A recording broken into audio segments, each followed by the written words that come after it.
was on more than one occasion. One of the times they had a threesome. How did you have sex with your friend's boyfriend? It was on Valentine's Day. We had a threesome. She knew about it. I don't know what to even put. Just a 3, Jerome? Say a 3 circle.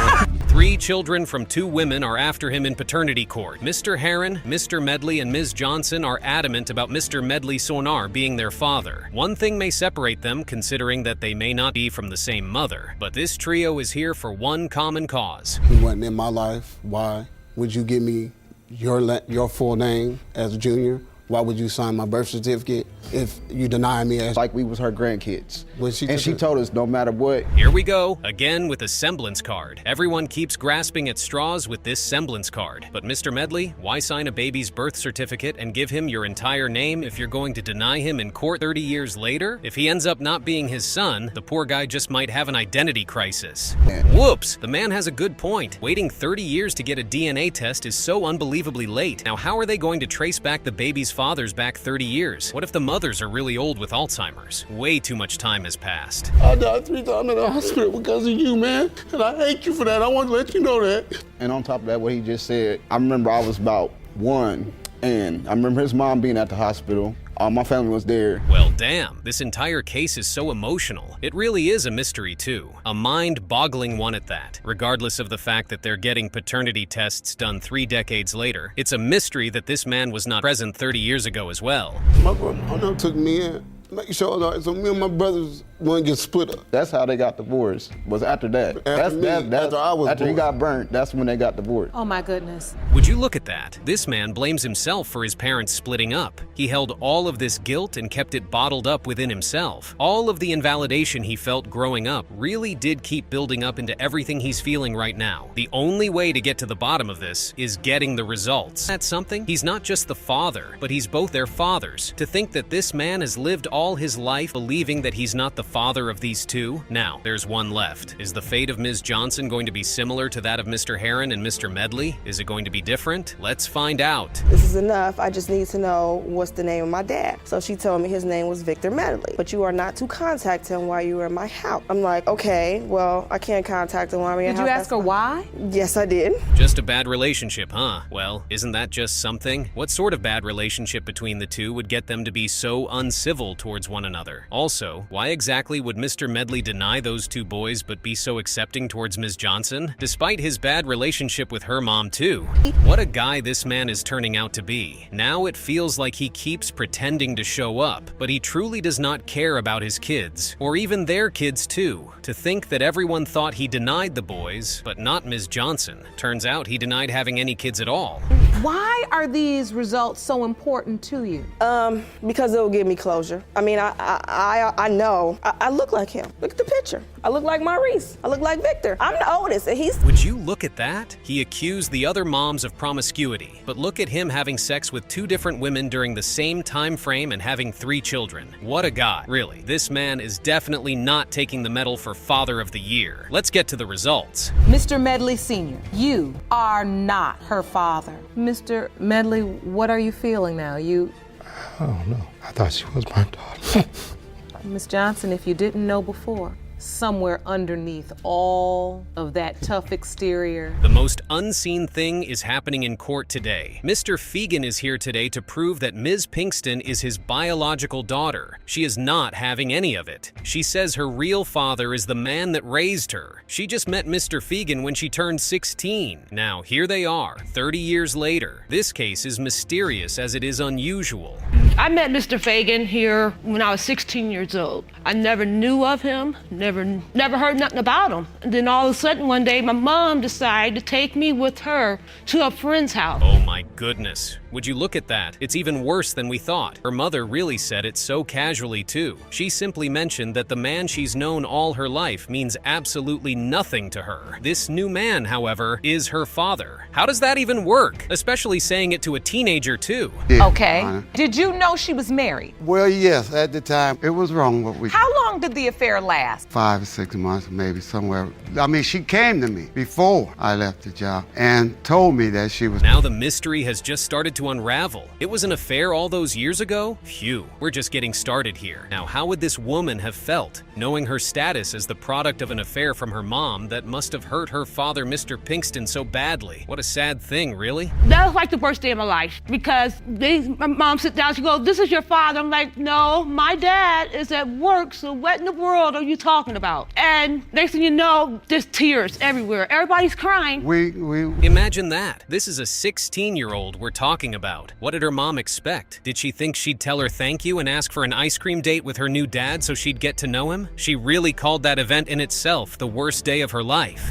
My dad passed away never knowing the secret from the time I was 16 until I was 27. We never spoke of this subject, ever. So at 16 years old, you were called upon to keep this secret as well? Yes. She kept the secret for how many years? Whoa. The man that raised her really had no idea up until he passed on. It's almost like she kept the secret of her mom's affair for them. It's the wildest thing to ask a teenager to hold that sort of secret for you, Mr. Fegan.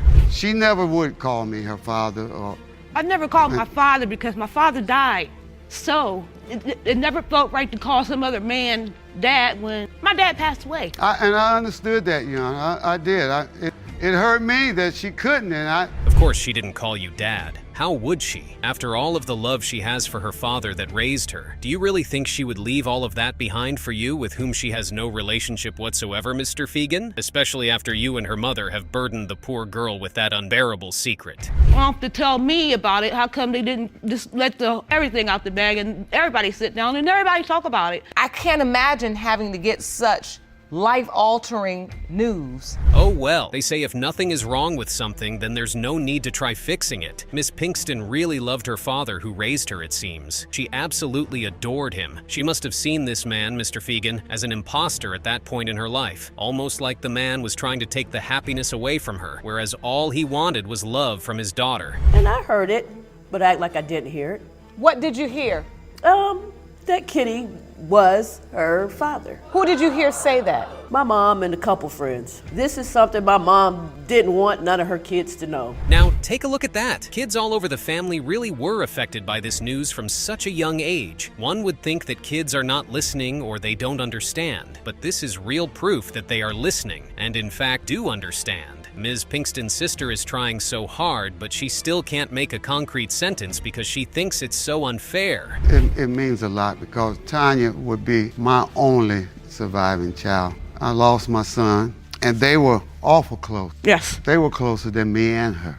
Really? I was very close to him. Did you? Isn't that just the saddest thing? She is his only surviving child. What are the odds that his son and her brother died? This woman has really been through grief time and time again. Now here she is, facing paternity court and trying to figure out who her real father is. There's only one way to settle this. Let's get to the results. Mr. Fegan. Yes.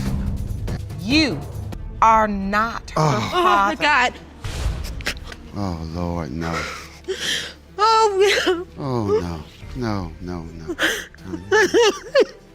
This is the wildest thing. 3 M's Williams are in court today against their mother. You didn't see that coming, huh? They claim that this woman has never been a good mom and she is promiscuous to the end. What a testament from your own daughters. What could this woman have possibly done to get her kids to talk about her like this? One thing I tell you about my 3 daughters, they are manipulators. Just like me, they are liars, just like me.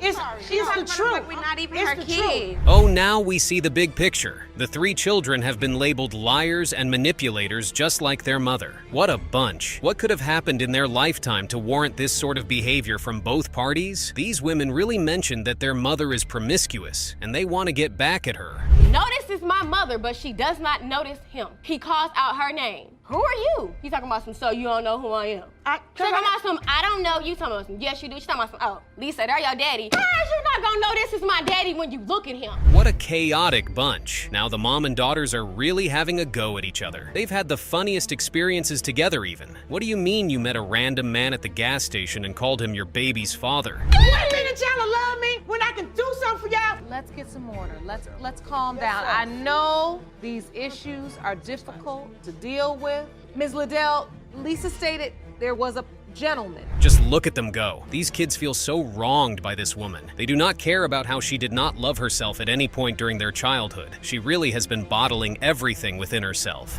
This is the man that you were told was your father. Now he's expressed that he doesn't truly believe he's your father. Right, yes ma'am. And you in turn have that same feeling. You've never felt in your heart when you saw this man or... Whoa, now even their dad too? So they didn't have their mother there for them? But when they turned to their father, he removed himself from their midst as well. It's no wonder they're so in sync. It's crazy. These women have had to be there for themselves throughout their lives.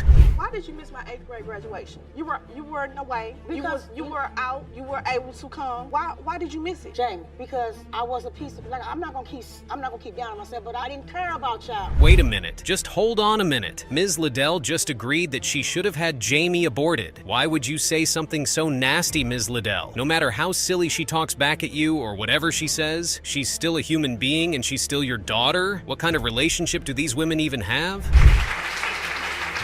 I know you're trying to tell them the truth, the way you were, but you have to be careful about the words used with children, with young people. That's right, Judge Lake. The more horrible words you say, the worse you're going to just keep messing the heads of these women up. They already had you absent in their lives as well as their father, so all of this is really unnecessary. What's the point using your pain to hurt people, Ms. Little?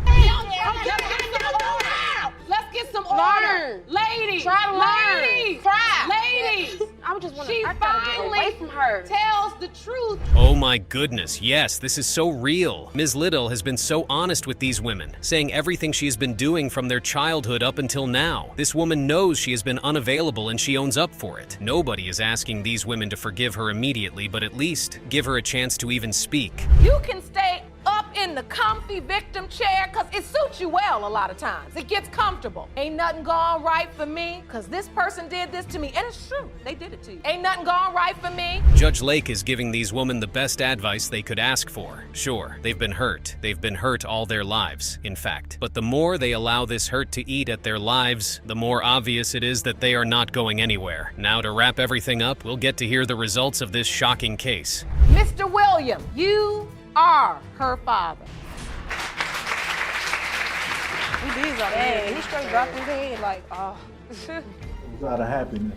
This man waited 27 years to tell his daughter that he is not her father. Mr. Scales is a football player and the presumed father of Ms. Williams all her life. However, his wife cheated on him with a fellow player on his team. What a woman. Now he's in paternity court to find out which of his daughters is truly his. I was 27 at the time. When I spoke with my mom, she had talked to him about the fact that he was questioning paternity of me. When I hung up with her, I had a conversation with him. Whoa, it was up until 5 years ago she heard about all of this. Mr. Scales found out about his wife cheating in 1983, but decided to bring it up just now. What could possibly be the reason for that? This entire thing is like a mystery and it makes no sense. He wants me to have balance in my life. That's a very critical time, I feel, in anybody's life at that age. In your late 20s, you're trying to find yourself, you're trying to figure some things out, and for that to be something thrown in the mix. Oh well, no time is a great time to hear such news, Ms. Williams. Whether you're 27, 5, or even 50, news of the man you've known to be your father all your life turning out to be false is news that would break you down no matter the phase of life you're currently in.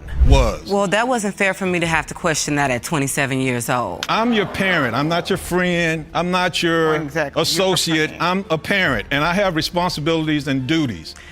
Well, well, well. Would you look at that? What a guy. Some parts of what this man says is right, but phew, what a guy. Wait, was he waiting for their mom to tell her all this while? He was waiting patiently for her to spill the beans for 27 years, but he happens to have known before she was even born. And the ramifications and repercussions of her mother's action. Why would you sign my birth certificate if you felt like you were not my biological father? I never signed your birth certificate, Elisa. Is that the evidence you have? Yes, Your Honor. I'd like I to see present that. this to you. Please hand me that evidence, Ron. Look at that. He really knew from day one. He was so sure about it too that he did not sign that birth certificate. So how exactly is this man in court today after 27 years? What exactly was his plan? Why wait for so long? This is just so mind-bogglingly crazy. Listen, as harsh as Mr. Scales is in this moment, and I do believe his delivery is harsh, I'm wondering when would be the optimal time to say this. If you don't feel the need to bring it up at the beginning, where you really felt strongly everything was in question. Well, okay. Are we even 100% certain that this woman really isn't Mr. Scales' daughter? There are starting to be similarities between the two, but let's see how that goes. With what Ms. Williams just stated, it seems as though she wishes to be ignorant about the entire situation till now, if she had her way. I didn't want to cause any commotion or dissension. I wanted everything to go as if it was normal.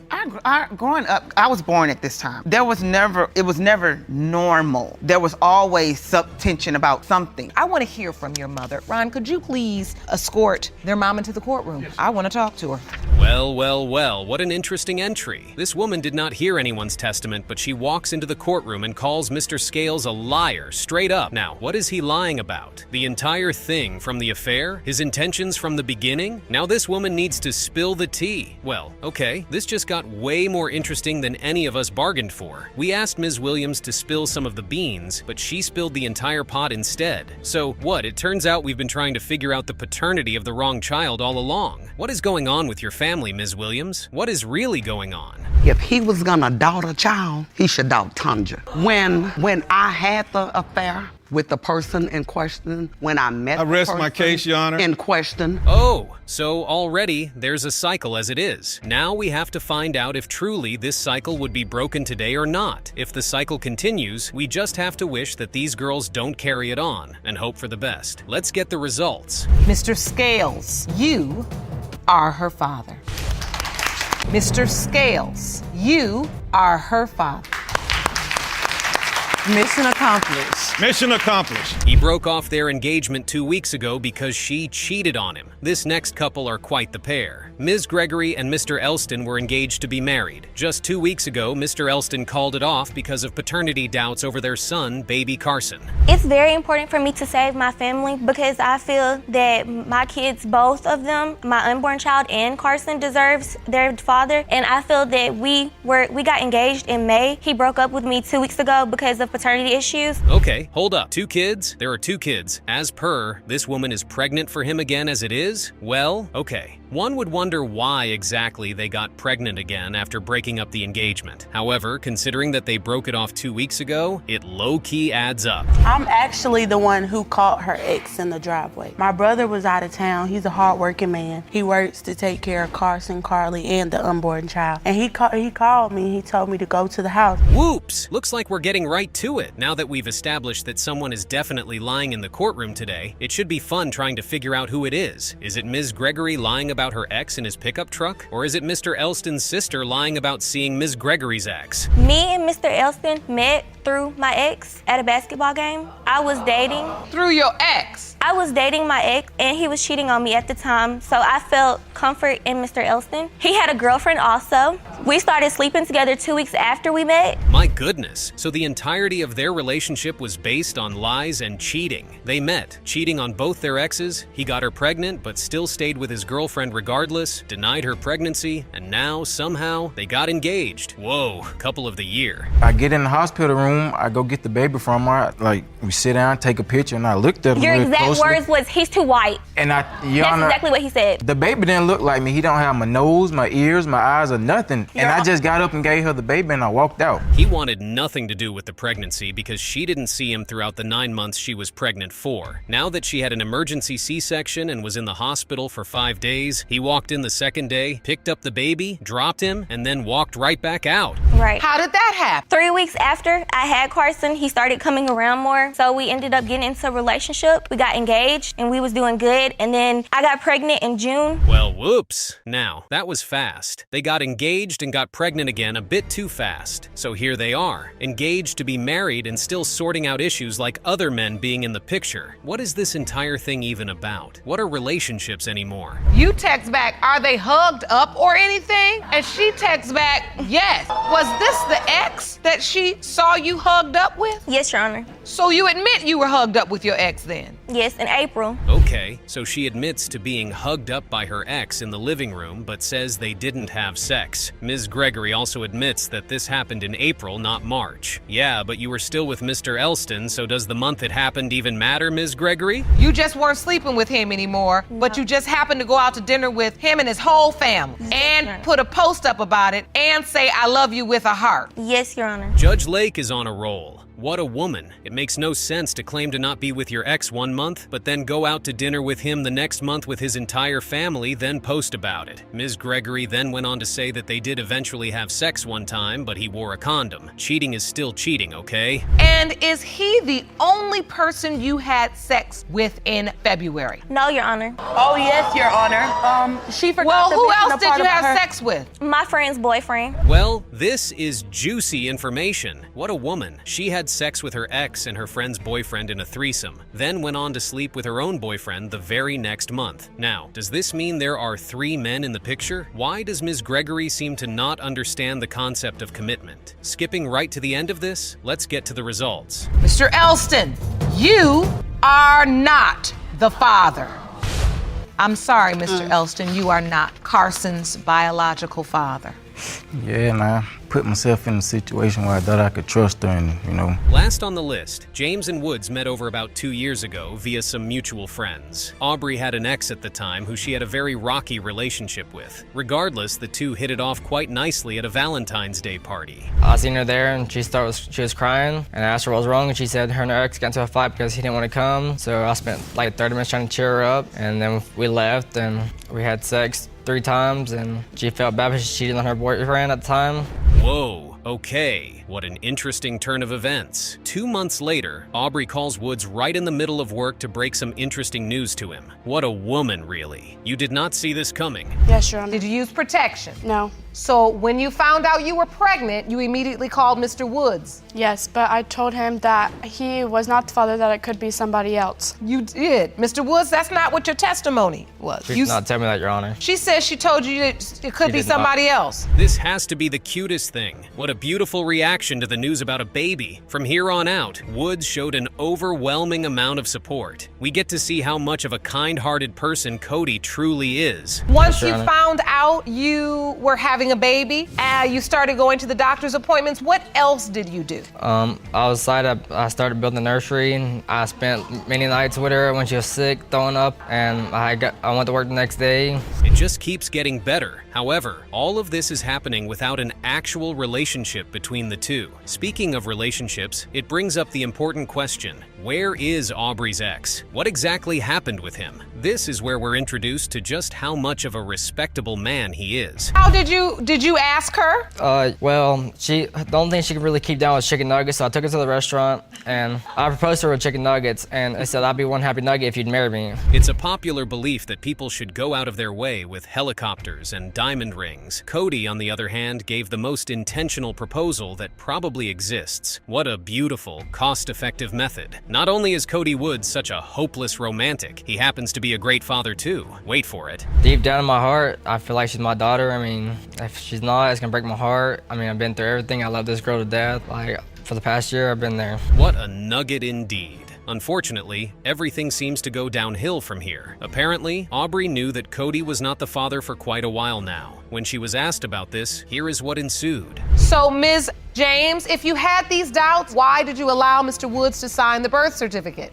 Because he proposed to me and he knew that it was right to propose to someone if he wanted to take responsibility of the child. So you allowed him to sign the birth certificate because he had proposed to you? And because he said that he always wanted to be there, rather if it was his child or not. What an interesting interesting thing to say. One could almost call Aubrey an entitled woman. It sounds as if she kept using him solely because he made himself available to her. Now, little Addison has a legal father as well as a biological father. What an interesting turn of events. If Aubrey knew he was not the biological father as she said she did, one would think she would just say so. Cody found out about this in the most dramatic manner, as expected.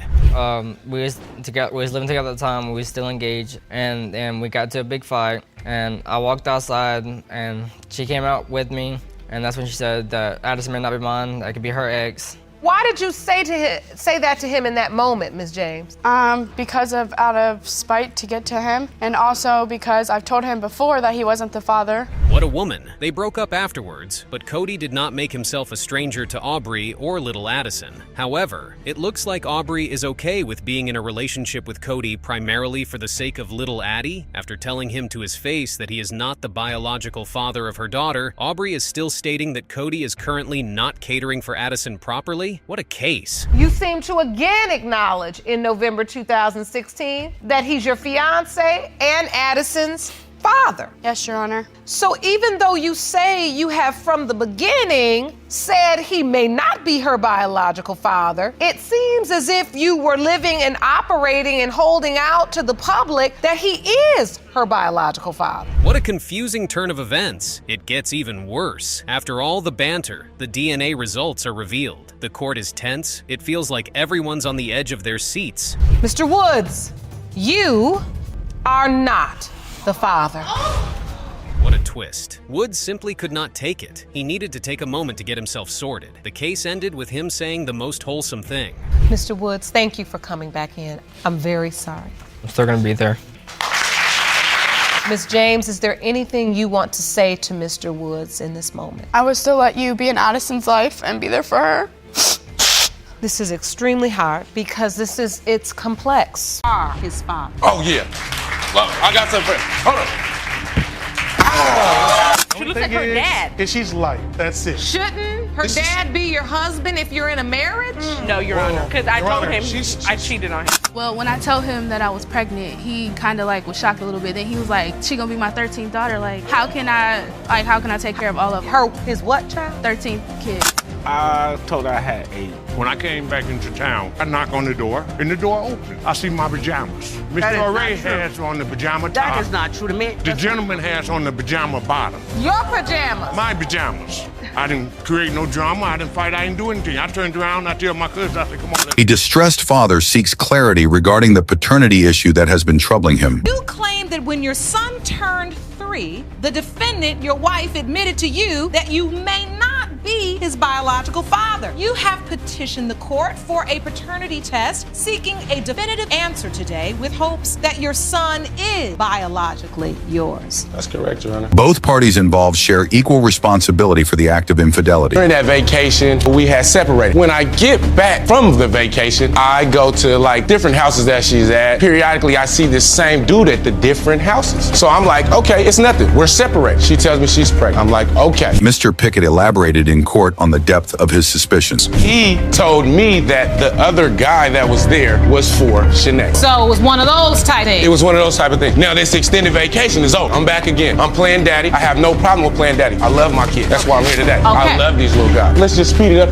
just a little bit. I say, let's mend it together. We cool. You're my friend. You're my lover. You're my wife. These are our kids. We already did this. This ultimately resulted in the uncomfortable question being posed. Everything's good. We're back together. Now, in the back of my mind, I wish I could blow this little thought out. So you're back together? We back. It's cool. Swimming pools on the side of the house. Everything's good. Okay. So I ask her. She denies. I ask her. She denies. What do you ask? I'm asking her, is these my kids? Is this my son? Have you been cheating? I love you. I quit cheating. And you can ask the girls. They'd be like, man. Subsequently, Mrs. Pickett admitted that her husband had legitimate concerns. Just based on what I told him, he does have a reason. I did wait 3 years later to tell him. I let him know I stepped out and did something I shouldn't have done. Before I got from the extended vacation, Your Honor. 3 weeks before, Your Honor, I got got back from my vacation, she messing with this dude. I said, I'm gone. Then my son is born 3 weeks early. So I'm like, hold on, wait a minute. This doesn't make any sense. Despite this, Lake attempted to bring matters to a close in this manner. Oh, you were gone. You had no idea what she was doing. You know, might have been something going on. Your Honor, and then she admitted to it. I called on that phone. And mind you, when you on that phone, everything, you just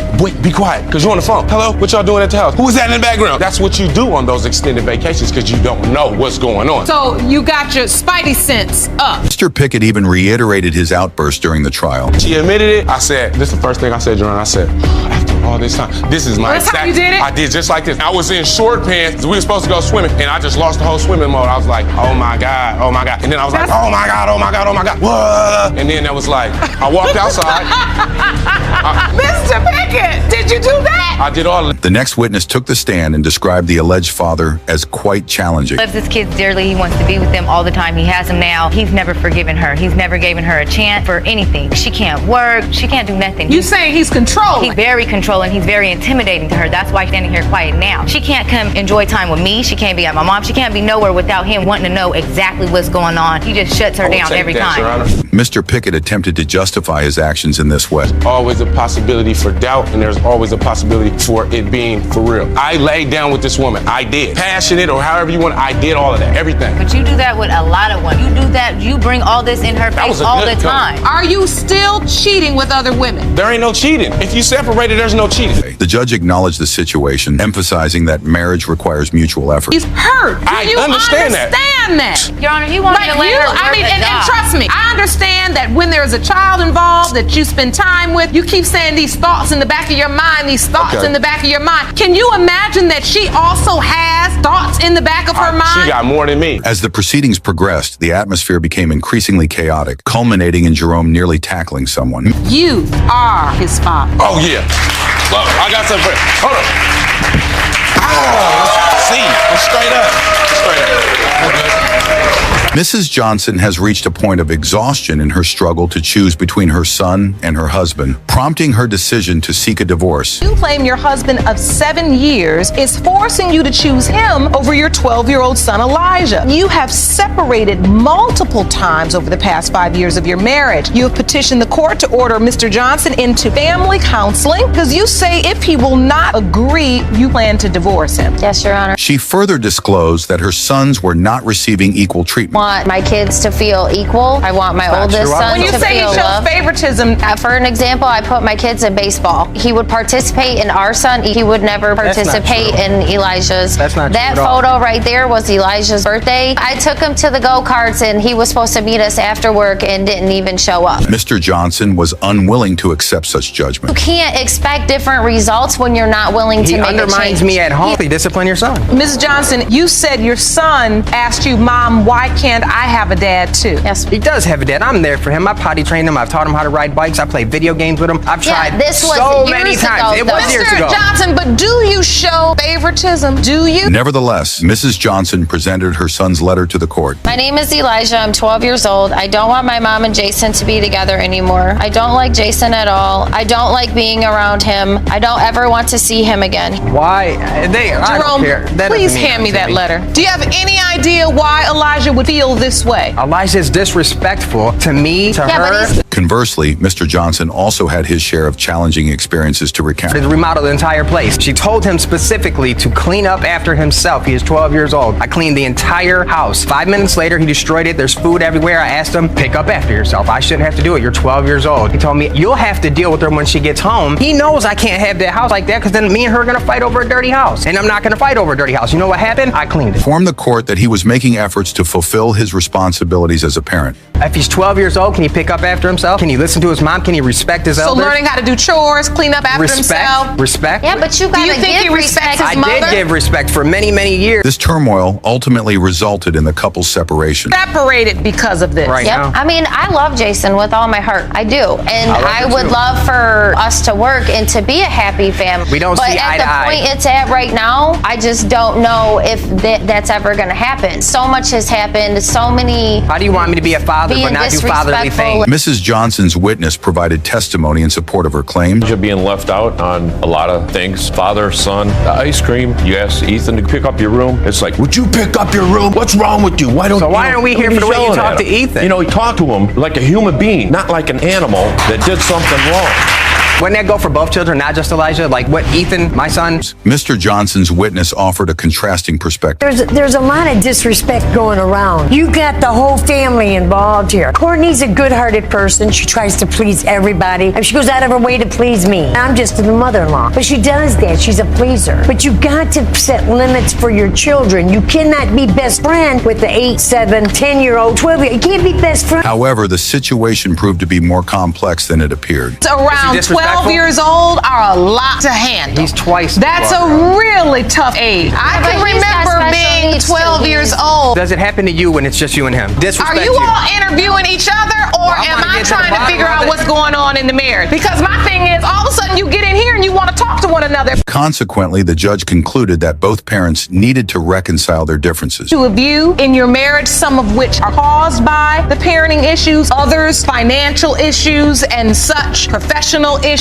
They're all getting clogged together. Ultimately, the children are the ones suffering. I agree. Parenting classes will help you learn how to navigate through this. There's gotta be more. Now let us reflect on one of the most compelling conclusions in paternity court. I realized that there was a petition for divorce. We've seen, now that we've consented to the anger management and the parenting courses, is it safe to say that we're going to work on this marriage? Yes. Yes. Wonderful. So we won't be needing this, right? Right.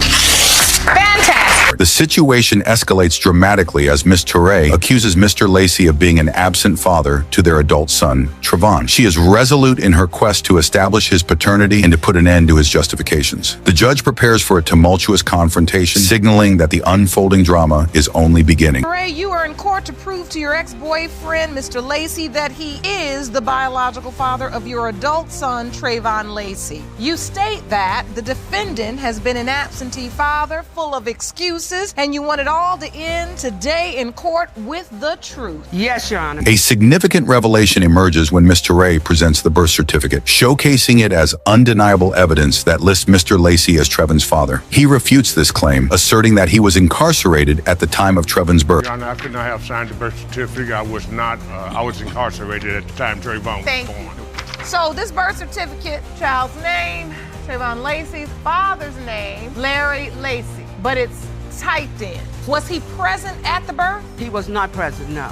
You basically just gave them his name. I gave him his name. And they typed it in. Yeah. Financial matters complicate the situation further, as Mr. Lacey reveals that he has been paying child support for years, which has reduced his debt to $55,000. You owe $37,200 and some odd dollars in child support, which you have Knocked it down to $5,000. You've got about $5,800. You know, sometimes during them years I was unemployed. As soon as I find employment again, then, you know, my wages start being garnished. But you've managed to pay that $37,000 down to almost $5,000. Just when the situation seems to reach its peak, Ms. Touré unveils a shocking revelation. She alleges that Mr. Lacey disappeared after she became pregnant, living with another woman in close proximity while she dealt with the repercussions alone. The first time I had sex with Mr. Lacey, he got me pregnant, but I didn't know it at the time. So Mr. Lacey told me he left and went out of town. He disappeared. I don't know where he went, but later on down the road, as time revealed, he was living a double life. It was another woman in the neighborhood that he had left me for. So at that time, I thought, it was over. The drama takes an unexpected turn as Mr. Lacey recounts a bizarre incident involving another man in his pajamas at his home. Ms. Touré vehemently denies this claim, creating a comical yet tense moment. When I came back into town, I knock on the door, and the door opened. I see my pajamas. Ms. Touré has on the pajama top. That is not true to me. The gentleman has on the pajama bottom. I didn't argue. I didn't fuss. I turned around. I tell my cousin, I said, come on, let's go. So we left. So do you remember this incident with the pajamas, Ms. Touré? He is straight lying. I'm telling you, Your Honor. The atmosphere shifts dramatically with Trevon's entrance, as he shares his experiences of growing up without a father figure, expressing feelings of confusion and reliance on his mother, who raised 3 children independently. I believe,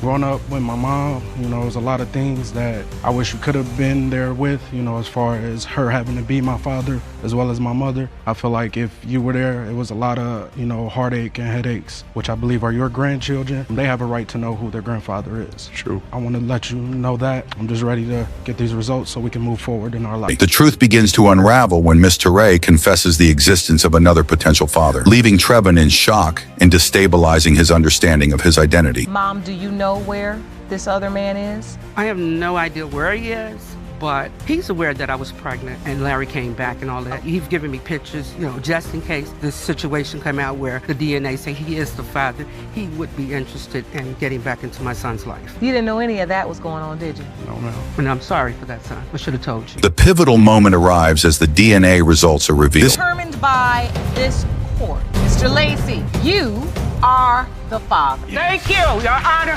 I told you. I told you.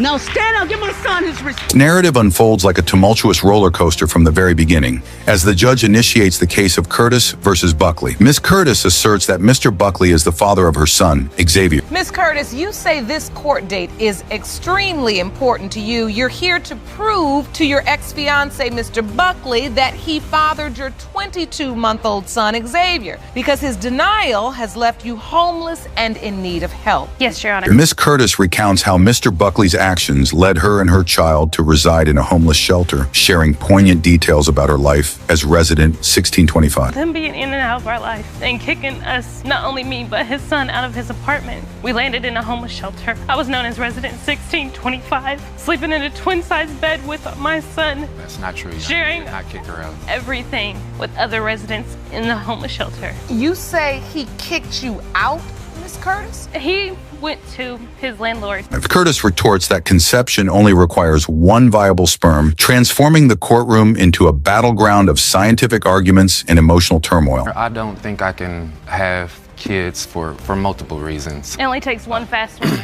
I was in a relationship before and we tried to conceive a child. We went to fertility specialists and we were on medicine and kept up with ovulation dates and the whole nine. And as soon as we separated, she ended up having 2 other children. Miss Curtis reminisces about her arduous 13-hour labor in the emergency C-section, during which Mr. Buckley was present. Labor for 13 and a half hours. Mr. Buckley was with me for the whole 13 and a half hours. I have pictures of him at the hospital. I ended up having to have an emergency C-section because little Xavier's oxygen level dropped and he was in distress. And when I woke up and they wheeled me by the nursery to see him, Mr. Buckley was standing there with tears running down his face. That was the moment that I fell in love with Mr. Buckley. Miss Curtis defends herself, asserting that these individuals were merely friends, one of whom was learning English, further intensifying the drama. She done came and confided in me and told me about the other guys. What exactly could you see from your door to hers? I could see men coming out of this door. And How? When I don't even use that door. And her running up to the Africans up at the other apartments up top. The Africans I was teaching English to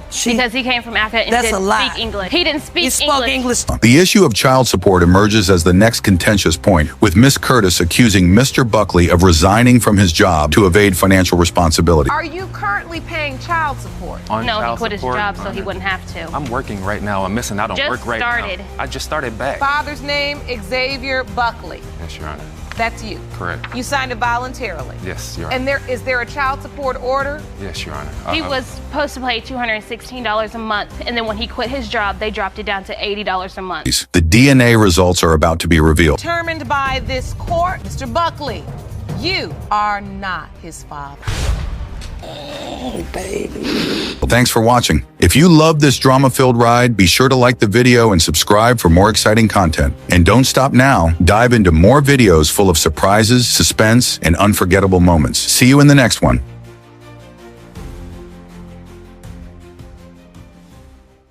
There's more of an emotional roller coaster in court today, and things are going to get messy. Keith McCrory is back in court, and this time he's asking whether or not he is the father of Keith Jr., who is 3 years old. Keith is driven to find out the truth after a heartbreaking DNA test shows that his daughter wasn't his. Here is how the case started. Home and realize you have good reason to doubt your son, Keith's paternity, and now your marriage is on the rock. Yes, Your Honor. Ms. McCrory, you claim your daughter's results surprised you, but you're confident your husband fathered fathered your 3-year-old son. Rose, his wife, is sure that Keith Jr. is his, but Keith isn't sure. He called her and heard a man's voice, which meant they broke up for a few days before she got pregnant. At the time, Rose rejected everything, but now she's saying she slept with someone else. Keith Jr. was. And it's just, I feel that it's not, everyone's making it seem like it's cheating. I wasn't with him, it's not cheating. No, we're past the cheating part. We're on the paternity part. And Your Honor. We're on the part where you find out you're pregnant and you slept with 2.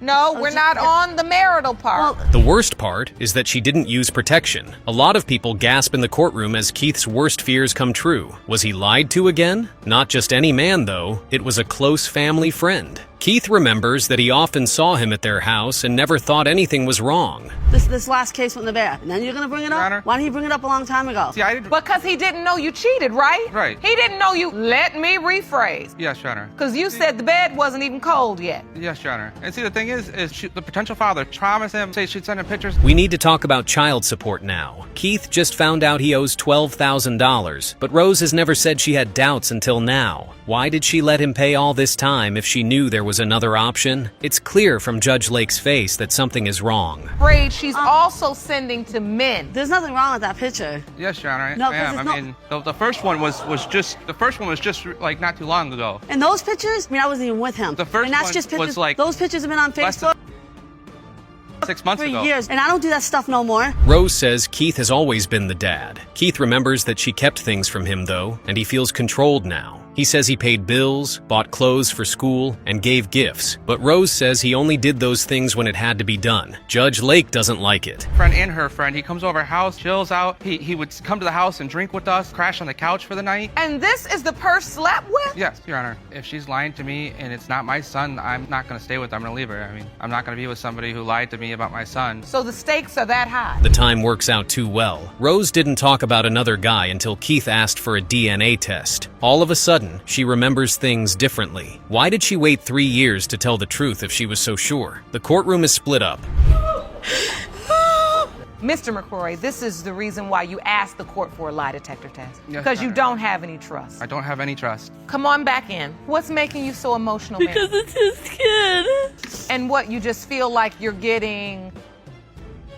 Keith doesn't want to be lied to again. He was shocked and sad the last time he was in this courtroom. That can't happen again, he says. He wants answers because $12,000 in child support is at stake. Is he being used, or is he really the father? Is that there is at least one other possible father for Keith Jr.? Not to me, no. He is the father. Well, we've heard this before, Miss McCrory, and it didn't turn out. Is the other possibility is still on her Facebook today. Judge Lake asks Keith if he has ever done a test to see if he is the father of a child. He shakes his head no. He put all of his faith in Rose and thought Keith Jr. was his from the start. Now, though, it all seems like a lie. Things are more tense than ever. You admitted that you did. Yeah, I did. Who is that person? To someone else. It was mistakes when I got together, so he shouldn't be over there shaking his head because he's no better. Ms. McCrory, you were then asked if you sent racy pictures to anyone other than your husband in the last 4 years.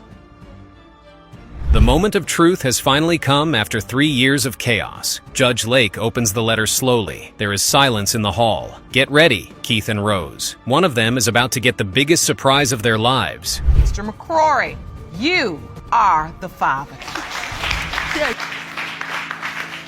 Mr. Campbell is 1,000% sure that Zoe is his daughter because her mom, Ms. Hopper, told him that he was the father. But Ms. Hopper says she was flip-flopping, and now she wants to be honest, and says that Mr. Campbell cannot be the father. Every time we get into a fight, all of a sudden I'm not the father anymore. So when you're doing fine, you're the father. Yeah. Then when you get into an argument, you're not the father. Yes. And so now we're currently stuck on not the father. Mr. Campbell says Ms. Hopper is basically an unrepentant liar. When she was pregnant, she told him that he was the father, and now she is saying there is no chance in hell that he can be the father. That's when she told me that I could be the father, and like every time because I FaceTime her on Facebook, and she has Zoe call me daddy. I've never made her call her daddy. She does that by herself. Well, she does it by herself because she thinks that's her daddy. Of course he isn't. But how did this relationship even get here? Mr. Campbell used to date Ms. Hopper, so how did the ex-boyfriend even get into the picture? What is happening here anyway? And... So this wasn't a cheating thing, this was a parallel thing. Pretty much, yeah. Okay, this is what we want the truth. Go ahead. And I just kind of thought maybe it was both of them. The day that they say she was conceived, I had seen both of them at the same time. That is insane. And you know what is even worse? Mr. Campbell had no clue that Ms. Hopper was seeing him and her ex at the same time. In fact, he had no clue till she got pregnant and then told him about it. Here is how the rest of the pregnancy went. So that's why we're here. How long did you continue this parallel affair? For about a month. And then I was with my ex-boyfriend. He was pretty much there through the pregnancy. He was there. Your ex-boyfriend? Yes. So he went to doctor's appointment.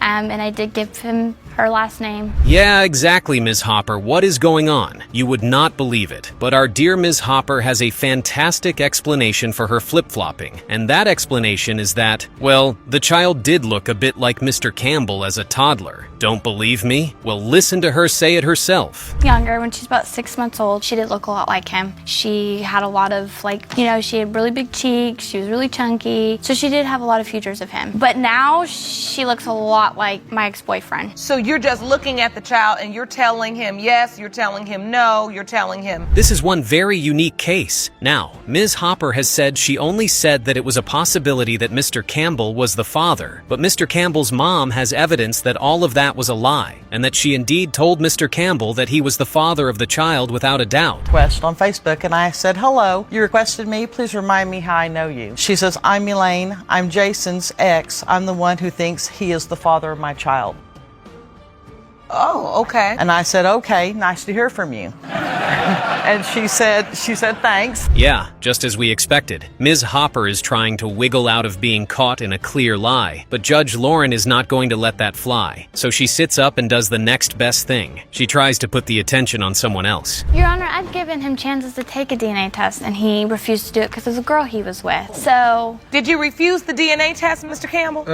Yes. You did. So why bring her to court today? You refused the test? I'm just really ready to find out or not. I wasn't in the right state of mind. Mr. Campbell's mom thinks that Ms. Hopper was speaking to them because she wanted to get presents for her kids, and not because she actually thought that the baby belonged to Mr. Campbell. She was basically playing them like a fiddle, and it gets even worse. She was claiming other men to be the father. Where did you see this? On Facebook. What did she say? Facebook. She was just claiming how someone's dad and talking about different paternity tests with other men. And then I was even... You were talking about paternity tests on Facebook with other men? There has not been a paternity test for her at all. Yeah, somehow I don't believe that, Ms. Hopper. Interestingly, Mr. Campbell's mother has never actually met Zoe despite spending a fortune on gifts for her. Ms. Hopper is one dangerous woman, and the only way to fix her is to see what the DNA test says. You are not the father.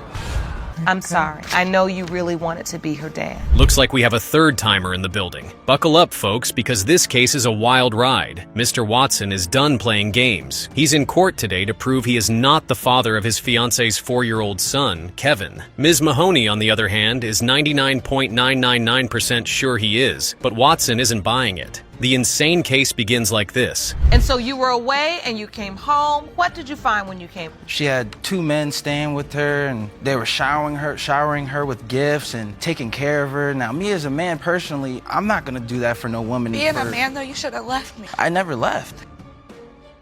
And when we say messy, we mean messy. Watson isn't just here for clarity. He's here to decide his future. If Kevin is his, he's ready to get married. If not, he's packing his bags and leaving for good. Meanwhile, Mahoney bursts into tears as she describes how Kevin is devastated by Watson's doubt. The little boy idolizes him, but now he's feeling the cold shoulder. And what was his response? He said yes. There's been many girls doing it to the same. We have a problem where there's lots of people that were in our life trying to let us up. So he said he was having sex with Miss Mahoney? Yes. You confronted her about that? Yes, multiple times. Now, let's talk about these mystery men. Watson says they weren't just friends. They were paying her bills, buying her gifts, and playing house. Mahoney admits they stayed at her place, but insists they were only helping her out because she had no job. Judge Lake raises an eyebrow. Chilly, we've heard that one before. If he was my kid, so bring other men around my kid? Mr. Watts, I do want to make a clarification. Did he say he was the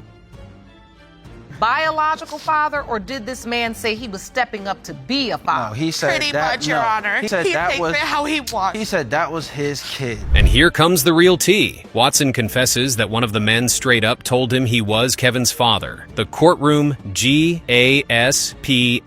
Mahoney looks stunned, but Watson is furious. He was claiming my son like he put in the work. Mahoney fires back. Just because he loved me doesn't mean I loved him. The audience is eating this up like popcorn. That he's gonna walk out and he's gonna leave me, and that's what happened. So you're saying he's just saying that to break you apart? And I'll be crying, upset, and he'll try to, cover me, and I don't want that, and I don't want anybody else with Kevin. But wait, there's more! Mahoney's former best friend entered the chat and spilled all the tea to Watson. According to her, Mahoney was seeing multiple men, sneaking them through her window, and running a 24-hour circus. The audience loses it. This just went from he said, she said to a full-blown Maury episode. Sleeping with him, your best friend, and that's around the time I found out what had happened between them. He just was really upset and told me I couldn't name him a junior, so I came Kevin, just really close, that I had been sleeping with him and they're his kids. So I went... Well, I definitely wasn't expecting that. Oh well. In a plot twist worthy of a BET drama, Mahoney turns the tables and accuses Watson of hooking up with her best friend. Judge Lake isn't playing today. Did you have sexual contact? She asks. Watson hesitates, then mumbles, yes. Boom! The audience erupts in shock. The plot thickens. So when this court contacted your home state, because we do our investigation as well. Yes, ma'am. We wanted to find out how long it should take to get results. And we were told that it takes about 2 weeks to 1 month. And now, for the cherry on top. Watson says the original DNA test was fake. He claims the papers looked sketchy and lacked a government seal. Judge Lake goes full detective mode and confirms it should have taken 2 weeks. Why did it take 7 months? Mahoney is sweating. I want the results and our family to be happy. So, Mr. Watts, a little bit too close to home for you. Yes, Your Honor. You have a witness. I'd like to hear from her. Please stand, ma'am. State your name for the record. Yolanda Watson. Ms. Watson, you are what relation to Mr. Watson? Kevin's mother. You are his mother? Yes, ma'am. We're at DEF CON 1, people. Watson's own mother starts doubting the results. That's when you know it's bad. Mahoney, now on the ropes, insists she never cheated when she got pregnant. Watson isn't buying it. He flat out says, if Kevin isn't mine, I'm gone. It's time for the moment of truth. It has been determined by this court, Mr. Watson, you are the father. See? So much. Sorry, baby, I love you. Gregory Sensabaugh and his mother, Ms. Montoya, are here because they're tired of being lied to by Tempest Brown. Greg believes he's the father of 1-year-old Malia, but after years of deception and a home DNA test gone wrong, he's no longer sure what to believe. The truth is coming out today. Ms. Montoya, you and your son, Mr. Sensabaugh, claim you've been lied to by the defendant about the paternity of her child on numerous occasions. Yes, Your Honor. Ms. Brown admits she lied about who Malia's father is, and at this point, Greg and his mom don't trust a word she says. Judge Lake already knows this is going to be a mess. Greg is shaking his head. Ms. Montoya, arms crossed, glaring, absolutely fed up. And before Greg even gets to the paternity doubts, we find out that his relationship with Ms. Brown was doomed from the start. How it seemed to be right now. Like the relationship, she was still talking to her, you feel me, her ex, you feel me? So like, what was I supposed to do? Greg, you know the honest to God truth that you told me you was ready to settle down. Man. You know that's the honest to God truth. Then, boom! Ms. Brown drops the first bombshell. She was sleeping with her ex right after Greg, and wait for it, she didn't use protection. The courtroom gasps. Greg's expression, pure betrayal. The worst part? Her ex was in the picture the whole time, and Greg never suspected a thing. Now he's wondering if he's been played this whole time. Could that be the case? All right, so you're admitting to that. Yes. Is that evidence you have for me? Jerome, will you pass that? This is the calendar of the times that you slept with both of them. Outlined the dates you were intimate with both men on a calendar, okay? But oh, it gets worse. Even though there were clear doubts, Greg has been sending money, buying clothes, and stepping up like a father for a whole year. Meanwhile, Ms. Brown has been keeping secrets. Judge Lake gives her the side eye. The audience shaking their heads in disappointment. This case is getting messier by the second. Greg knew. You told me. I don't know what you told Greg or what he knew. I never told you that I took a plane to Oklahoma. Yes, you did. But did you tell her when you got off the plane? No. So when did you tell me you started throwing I didn't talk to you until after. Wow. Greg is done being a fool. He remembers Ms. Brown acting shady, disappearing for hours, and avoiding serious talks. Now he's starting to feel like a walking ATM. Greg says he's been there for Malaya, but Ms. Brown swears he only stepped up when it was convenient for him. Judge Lake's eyebrow is officially raised. Did she say you were the father or you may be the father? She was for sure that I was the father. She was for sure I was the father. And I even without a paternity test, I try to I said, can you send her out here? My mom come get her, whatever. Whatever you want me to do, however you want to do. And just when we think we've hit peak drama, nope. Greg finds out Ms. Brown never even mentioned the other man until he asked for a DNA test. Suddenly, she remembers the timeline better than ever. The timing is just too suspicious. Greg is furious. Ms. Montoya looks like she's ready to take the stand herself, and the audience is fully invested in this circus. I got shot, so after that, it made me think what if the baby was mine? What if you that's woke my baby? up thinking about Malaya? No, I called his mother. I contacted his mother. No, our first line of communication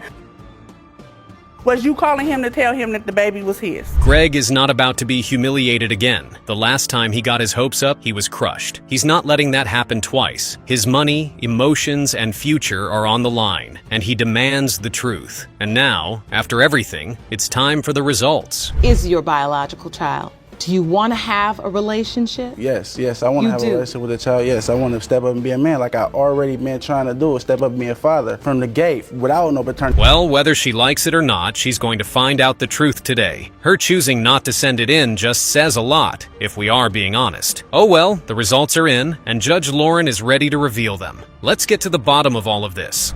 It has been determined by this court. Mr. Sensabaugh, you are not her father. Ms. Brown, you look relieved. Ms. Montoya, you look crushed.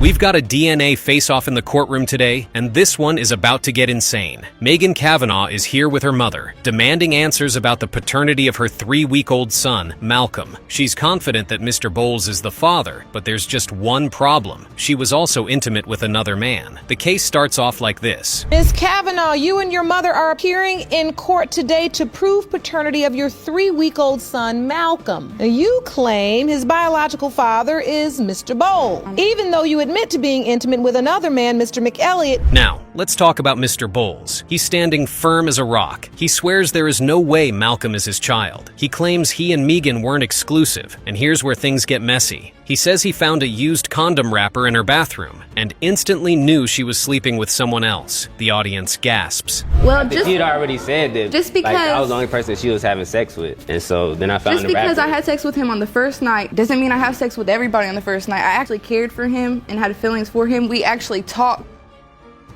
for a couple years on Facebook before I even met him, so we had some type of connection. It wasn't just he came over one night and just we did it. Megan doesn't have it. Just because I slept with him on the first night doesn't mean I do that with everyone, she snaps back. Oof, let that one sink in. She insists the condom wrapper belonged to her friend, but Mr. Bowles isn't buying it. And honestly, Judge Lake looks skeptical too. Didn't respect me and didn't care about my feelings. So yes, I did have one encounter with Mr. McElliott, but I felt like I wanted to do that to make him jealous because I want him to see that somebody else wants me and maybe he would want me, which is a very immature and childish way of thinking. But wait, this case just took a wild turn. Megan admits she tried to fake a pregnancy test to keep Mr. Bowles. Yes, you read that right. She was ready to go full-blown arts and crafts mode, cutting and pasting 2 negative tests together, until Karma said, "Not today." The joke was on her because the tests turned out positive for real. The courtroom loses it. That is true.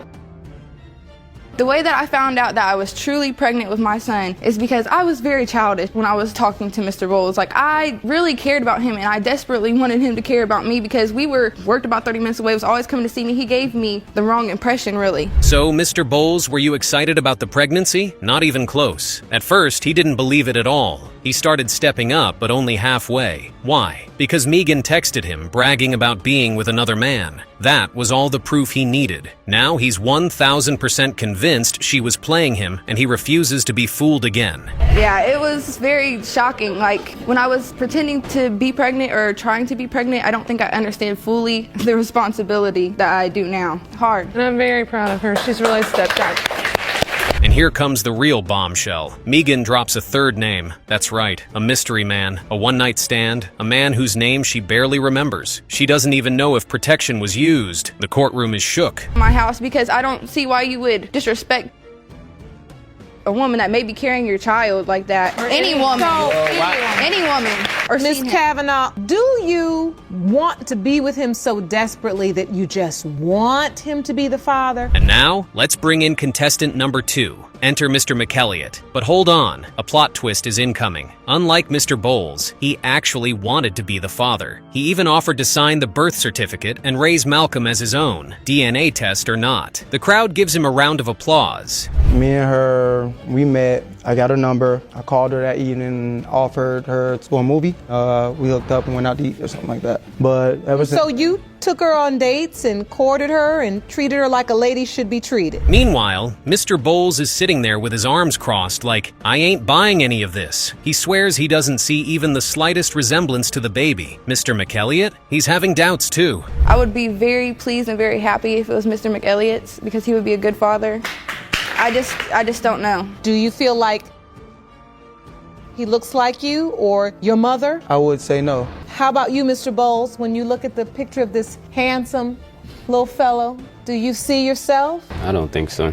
All right. I love that he honestly wants to step up to being the father. But first, he has to be 100% certain that the child belongs to him. Well, let's help him with that. The results are ready, and there's no need to wait any longer. Here they come. Pertaining to whether Mr. Bowles or Mr. McElliott is the father of 3-week-old Malcolm Kavanaugh. Mr. McElliott, you are not his father. Mr. Bowles, you are not his father. Calm down. This has to be the most ridiculous case to ever exist in paternity court. In this case, there were 2 guys and a lady who all claimed that the defendant, Mr. Medley Sr., was their biological father. This was how the entire case began, and the judge began by asking the 2 guys how their lives have been without having a father figure in them. The first guy, Mr. Heron, took the floor by telling the judge that it affected him in ways he could not imagine. He wanted to know why Mr. Medley Sr. decided to be... That explains why he doesn't believe the kids are his. Mr. Medley Sr. told the judge that when he found out Mr. Heron's mother was pregnant, he decided to marry her even though he had doubts about the pregnancy. Do the right thing, make her... Honestly, spitting image, 100%. And you gonna sit up here and say that I'm not your son? One thing is for sure though, these kids are very upset with Mr. Medley Sr. They felt betrayed that he did not want to be in their lives. Seeing that the kids were hurt, the judge decided to reveal the results from the DNA test regarding the 2 boys. This was her verdict. Pertaining to whether Victor Medley Sr. is the biological father of Maurice Heron, it has been determined by this court, you are the father. Moving on to the results for Victor Medley Jr., that you are the father. Well, Mr. Medley Sr. can't deny the boys any longer. They are both his kids. Moving on, Judge Lauren turned to the lady, Ms. Johnson, asked her how her childhood without a father was. This was her response. I grew up in and out of foster care. But I had asked my mom, one day I was looking in my mirror when I was a teenager and I didn't look like her anymore. And I'm like, I don't know who I'm looking at. The stranger that I'm looking at in the Could Mr. Medley Sr. be trying to change his story? Because it sure looks like he has a new story to tell. After Ms. Johnson was done giving her statement, Mr. Medley Sr. told the judge that she was the one who requested to get a DNA test done, and he had never denied the fact that she was his daughter. Boy, you know you should have put some lotion on your mother was going to do this. Straight up, sir. You see that? Yes, he goes straight up. I see it. I've got the same problem. Thank you. Thank you. Oh, no! Looking, all you see is him all on her. They grinding. He is lying. They grinding. They grinding like they. Do it one more time. Don't even listen to dudes all on it like he's this.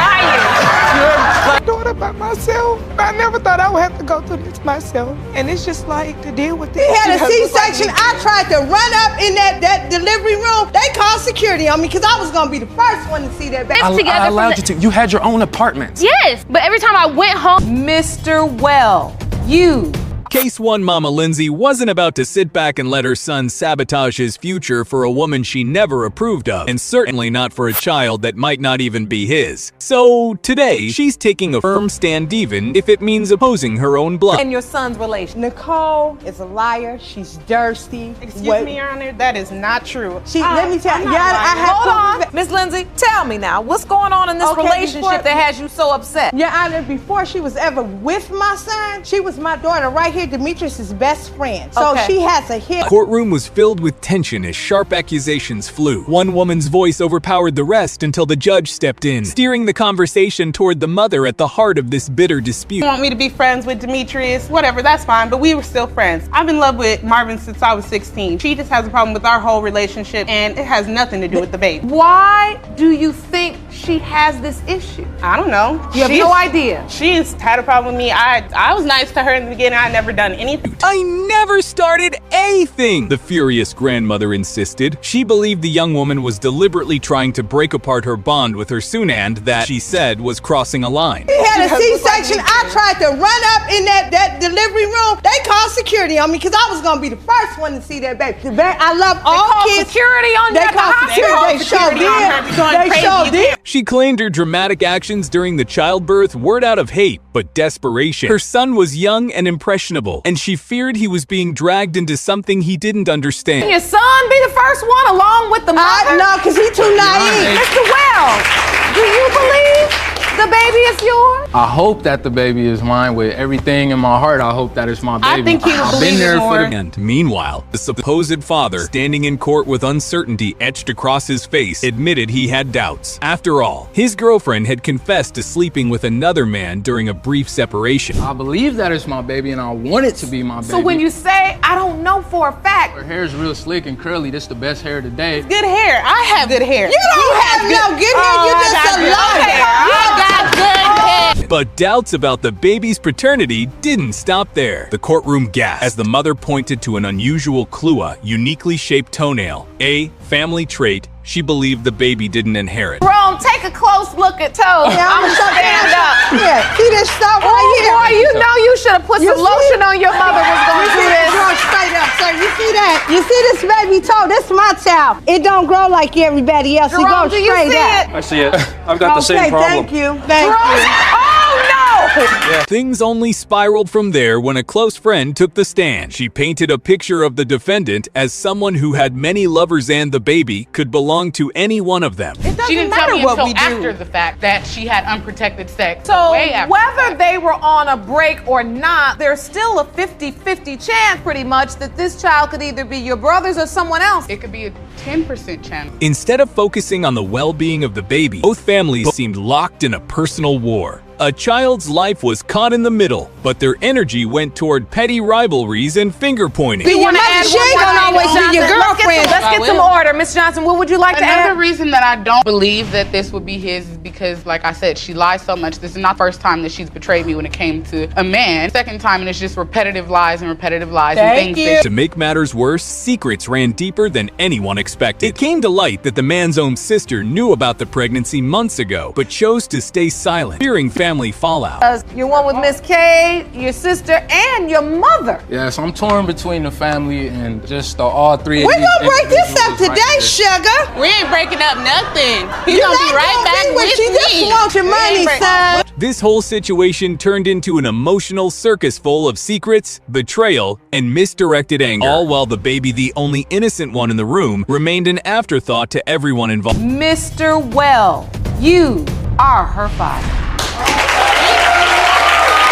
Case 2, Miss Eubanks walked into the courtroom hoping Judge Lack could help untangle the mess her love life had become. She believed Mr. Wilker was the father of her daughter, Maisie, and once the truth came out, she expected a proposal to follow. Eubanks, you say you are here to save your relationship with the defendant by proving that he is your 3-month-old son, Mozzie's father. The other side, Mr. Wilker expressed emotional exhaustion from months of uncertainty. He simply wanted clarity. Was he raising a child that might not even be his? We have been together for so long, so I shouldn't have doubts, but I have my reasoning. You are troubled about this. Exactly.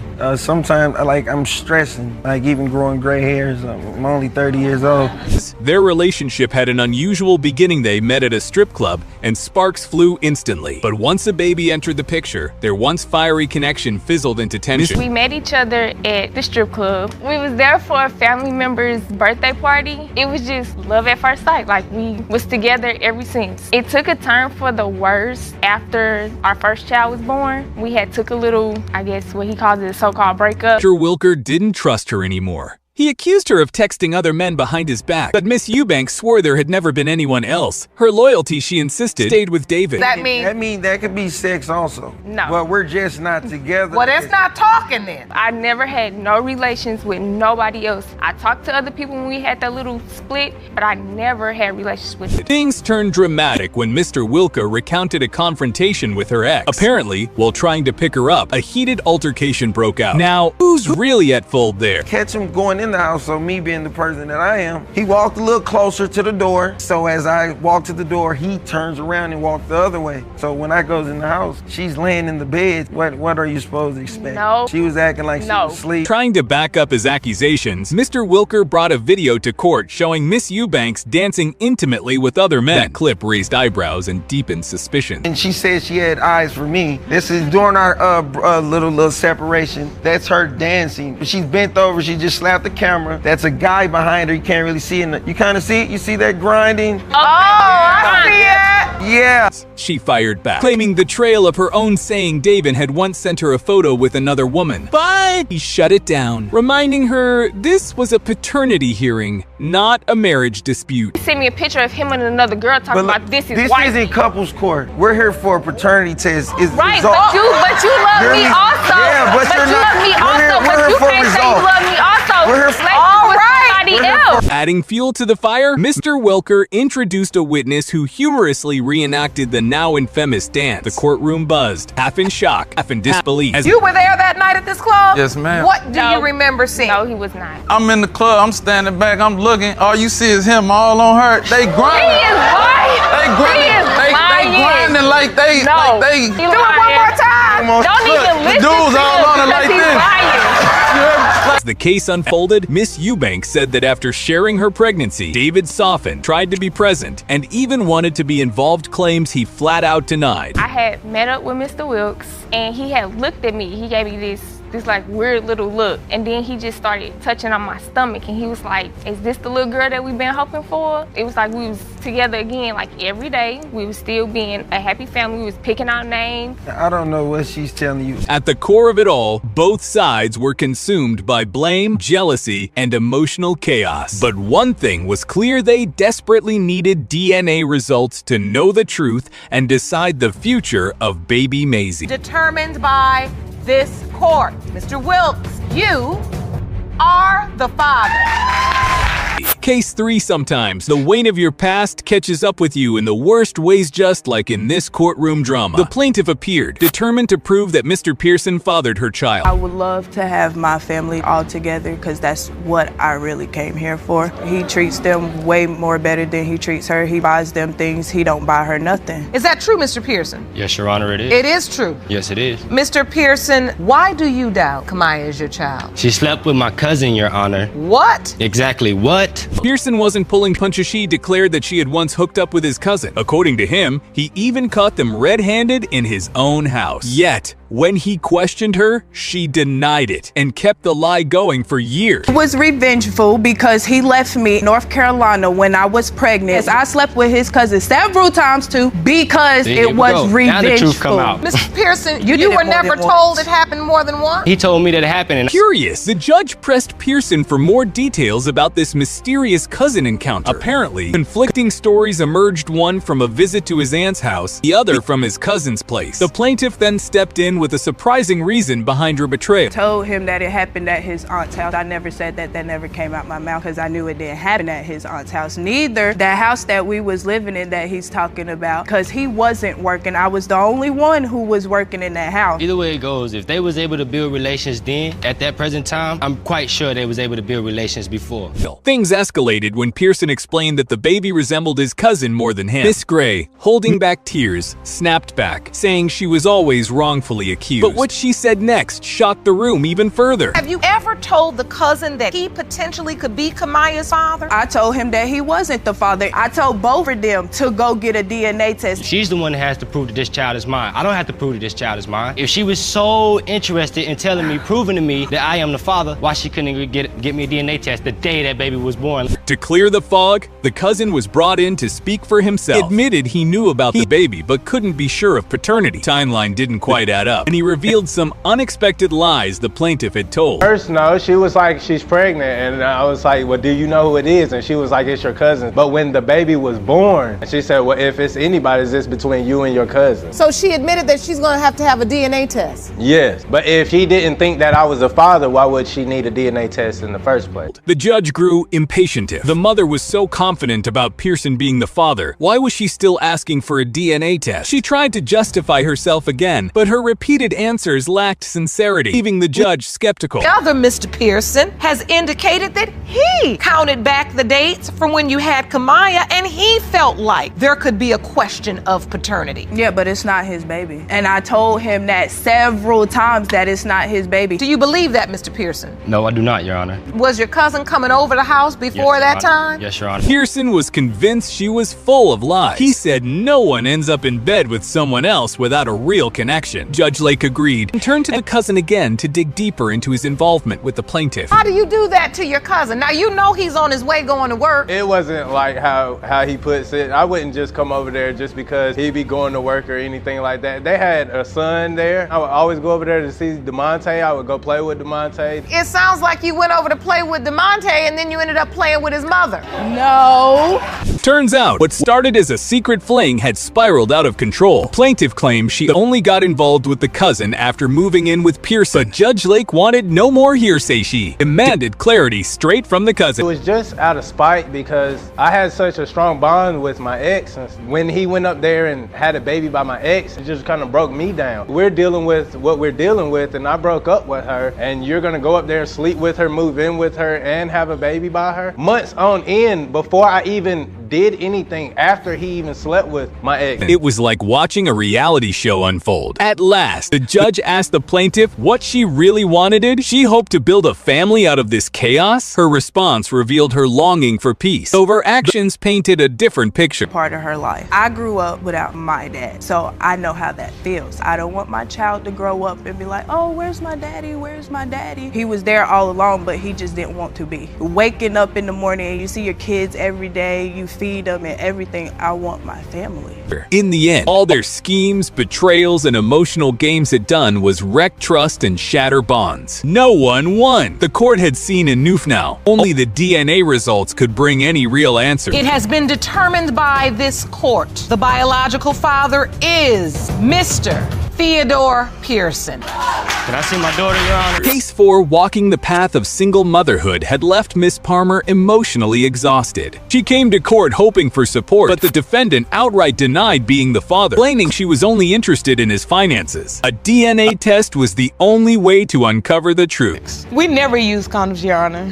You're raising the child alone? Yes, Your Honor. With absolutely no help from Mr. Ross? Raised my daughter by myself. I never thought I would have to go through this myself. And it's just like to deal with this. The man admitted he hadn't stepped up as a father and shared how their brief connection began. According to him, things turned sour quickly after they met up. He hinted that her intentions were never genuine. Having sex for 2 weeks, but we was using protection the whole 2 weeks. Asking for a serious relationship, she told me that she wasn't ready yet because she was still messing around with other guys. You all had sex this first day after meeting at the gas station one day, the next day, good morning, and the next thing y'all were in the bed. He claimed Miss Palmer was never looking for anything serious. She supposedly wanted something casual, but now there's a child involved. Taking the stand, she admitted she had feelings and revealed that another man may have also been in the picture at the time. It's just like when I started talking to him, it was just only him. But the month before, Your Honor, it she was told me someone she was else. talking to somebody. How soon after that did you find out you were pregnant? My conception date was between the 6th and the 9th. I met Mr. Ross on the 7th. We had sex on the 8th. Mr. Ross said he only found out about the pregnancy a couple of months in and that she told him outright he wasn't the father. He insisted she should have gone to the real dad, but the plaintiff explained there was confusion and miscommunication from the start. Of course I'm gonna deny. Alleged father. Of course I'm gonna deny because she told me that I wasn't a father. 9 months later after she had a baby, she comes to me and tells me, well, I think you are the father. Of course I'm gonna have doubts because if she told me that I'm not the father and she was sleeping around with this guy and she lied, then who else to say that she might not be sleeping around with somebody else? She added that she did test the other possible father, but the results ruled him out. That's when she reached back out to Mr. Ross, began helping with small things like planning for a car seat, even if he still had doubt. This point in time, I was in California. I just kept blocking. I blocked her over 4 times. I didn't change my number over 2 times. I told her I'm not the father of that child. And she kept bothering me. I mean, I had to change my number. I had to do something. You felt bad, I had but to you do something. didn't attempt to help me. I said I was gonna buy a car seat. I ain't say I was gonna buy a fraternity test. She trying to trap me because she know I have money. It's not about money, She Your never Honor. asked. Still unsure, the judge turned to Miss Palmer and asked about life without a father. She broke into tears, describing her own painful childhood and how she feared her baby would go through the same heartbreak. I didn't meet my father until a week before I gave birth to my son. It's not a good feeling to have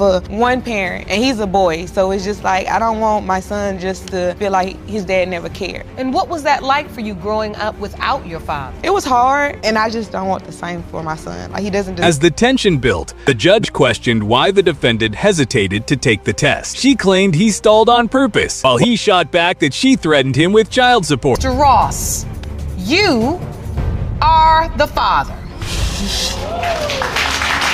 Are you gonna step up and be his father? Yeah, he'll take care of him. This is your biological son. Case 5. A heartbroken woman stepped into court seeking confirmation that her former fiancé was the father of her child. But Mr. Buckley denied paternity outright, going so far as to label her unfaithful. As you say this court date is extremely important to you, you're here to prove to your ex-fiancé, Mr. Buckley, that he fathered your 22-month-old son, Xavier, because his denial has left you homeless and in need of help. Yes, Your Honor. Tearfully, the plaintiff recalled how she had no choice but to move into a shelter after being forced out. The situation had been brutal for her and her baby, but the defendant said there was more to the story than she let on. With him being in and out of our life and kicking us, not only me, but his son out of his apartment, we landed in a homeless shelter. I didn't. I allowed her to live in my apartment at that time. I was being nice to her. She got mad at me because I was with someone else. I didn't want a relationship with her. She was gonna make my life a living hell while living in my apartment. The judge wanted clarity and asked how Mr. Buckley treated the child. Miss Curtis admitted he loved the boy and even gave him his last name. Still, Mr. Buckley's growing doubts had started driving a wedge between them. I was in a relationship before and we tried to conceive a child, and that happened in not only that relationship but with the following relationship that I was in. So you've never believed you could have children? No, Your Honor. According to him, when he asked Miss Curtis if another man could be the father, she danced around the question. He argued that he didn't abandon them, he just just needed the truth. Tensions quickly escalated as their stories clashed in court. In my apartment, I allowed you to live in my apartment. You And left still because didn't I come didn't and want see to be him. with you. No, I didn't leave because I didn't want to be with you. Yes. Every No. time I came over there, it was pure heck. We lived together I from allowed the- you to. You had your own apartment. Yes, but every time I went home, you asked us to come back over. Yes. Because but you I- wanted to spend time with your son, and I wasn't standing between that. But you are now. Mr. Buckley claimed he was aware of his medical challenges and accepted the child anyway, purely out of love. But he later suspected that Miss Curtis had been entertaining other men around the holidays, which fueled his mistrust. I know who you were with too, and it wasn't just me. So staying at your house and spending Christmas with you? Who was I having sex with? Your brothers?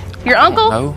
Trying to bring back some humanity to the situation, Miss Curtis recalled their emotional experience after the baby was born. How they celebrated and worried together in the hospital. It was hard to believe how far they had drifted since then. I'm gonna be, but my mind knows better. If your mind knew better, why did you sign the birth certificate? Because of my hearts. Why did you sign the acknowledgement of paternity? You want to talk about you have doubts that you couldn't have kids? I went through chemo and radiation. They told me all my eggs were fried, that I would never be a mother. But I'm a mother to a beautiful little boy. To support his side, the defendant brought a witness, Miss Bunch, who testified that the plaintiff had questionable behavior during her pregnancy. She used building diagrams to pinpoint suspicious activity she allegedly witnessed. We found out she was pregnant. She had a boyfriend. They were together. So what you're saying is from your back door. That's not true, Your Honor. I lived at the top of a hill. She lived at the bottom. This is my house, and this is hers. And I lived on this end. Her She back lived on door this- is right here. There's a straight line of sight from her back door to her front door. Miss Curtis refuted those claims, insisting she never cheated while in a relationship with Mr. Buckley. She admitted to seeing someone casually before things got serious, but it was never during the critical conception period. Signed it voluntarily. Yes, Your Honor. And is there a child support order? Yes, Your Honor. How much per week are you obligated to pay? I'm not exactly sure. He was supposed to pay $216 a month, and then when he quit his job, they dropped it down to $80 a month. Your Honor, I just got my first child support statement in the mail, so it's not like I've been neglecting it. As the courtroom buzzed with conflicting statements and shifting blame, it became clear that Miss Curtis struggled to keep her narrative consistent. The judge had heard enough. Now, all that remained was the truth revealed by the DNA test.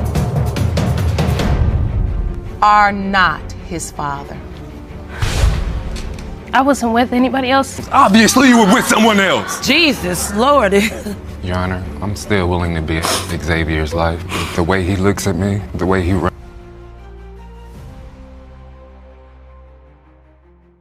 Tell you how big his winker is. It's pretty small. No, it's not. I could tell you plenty of times. It's about I've that known big. him for 7 years. It's about that definitely big. not. Definitely not. And don't you dare! You are a liar, my mom. Everything that You're you're a saying. liar. She was on the phone with me 5-6 times You're every a day. liar. Why? Oh, you saw the message. Yes, ma'am. She denied that in my face, and I'm looking at the message in the phone. That's one reason. The second reason, I found the Magnum wrapper. The message said, leave the back door open. Be naked when I arrive. Be naked when I arrive. You know, nude photos. Nude photos of your wife or of the man? Excuse me, Your Honor. I've of both. never seen any of these alleged text messages that he's talking about. I'm not gonna lose her and I'm not gonna lose him, but then my mom comes in and it's killing her because we all grew up together. This is insane for them to even be together like this. Mr. Smith went to court today with his estranged wife to prove that he is the biological father of her 4-year-old daughter, Christina. He claims he signed the birth certificate and has been acting as her father since birth. He is confident Christina is his child and wants the court to confirm it. However, Mrs. Keita Smith disagrees. She admits she let Mr. Smith sign the birth certificate, but insists he is not Christina's real father. I saw text messages, some photos between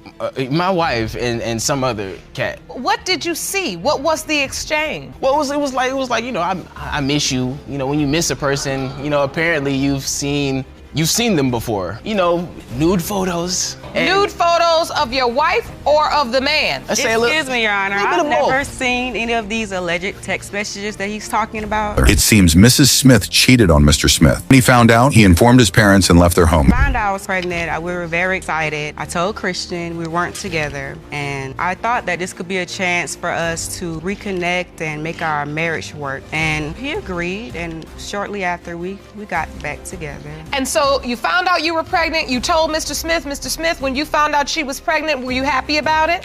Extremely happy. You were extremely Mr. Smith clearly loved Mrs. Smith. In most cases, love like that might prevent someone from ending up in paternity court, but sometimes love isn't enough. He was so excited about Christina's birth that he attended her delivery, even though it was a cesarean section, signed the birth certificate, and gave her his last I know name. everything that goes on in my house, so it's just a CD that I see that's out of place. I'm like, I didn't put this in here. So the number that was on the CD, you know how people can pass out CDs? Yes, their contact information. Right, that number, it's just something about that number. I ain't forget about that number. And then I saw an Instagram name. So I immediately I look up their Instagram. So I'm scrolling, and I see somebody holding my daughter. Despite this, Mrs. Smith apparently continued cheating. According to Mr. Smith, he posted a photo of another man claiming to be Christina's father. This led to even more confusion about who the real father is. Well, Your Honor, his name is Joseph. I actually met Joseph after we separated, and around the time I was very vulnerable,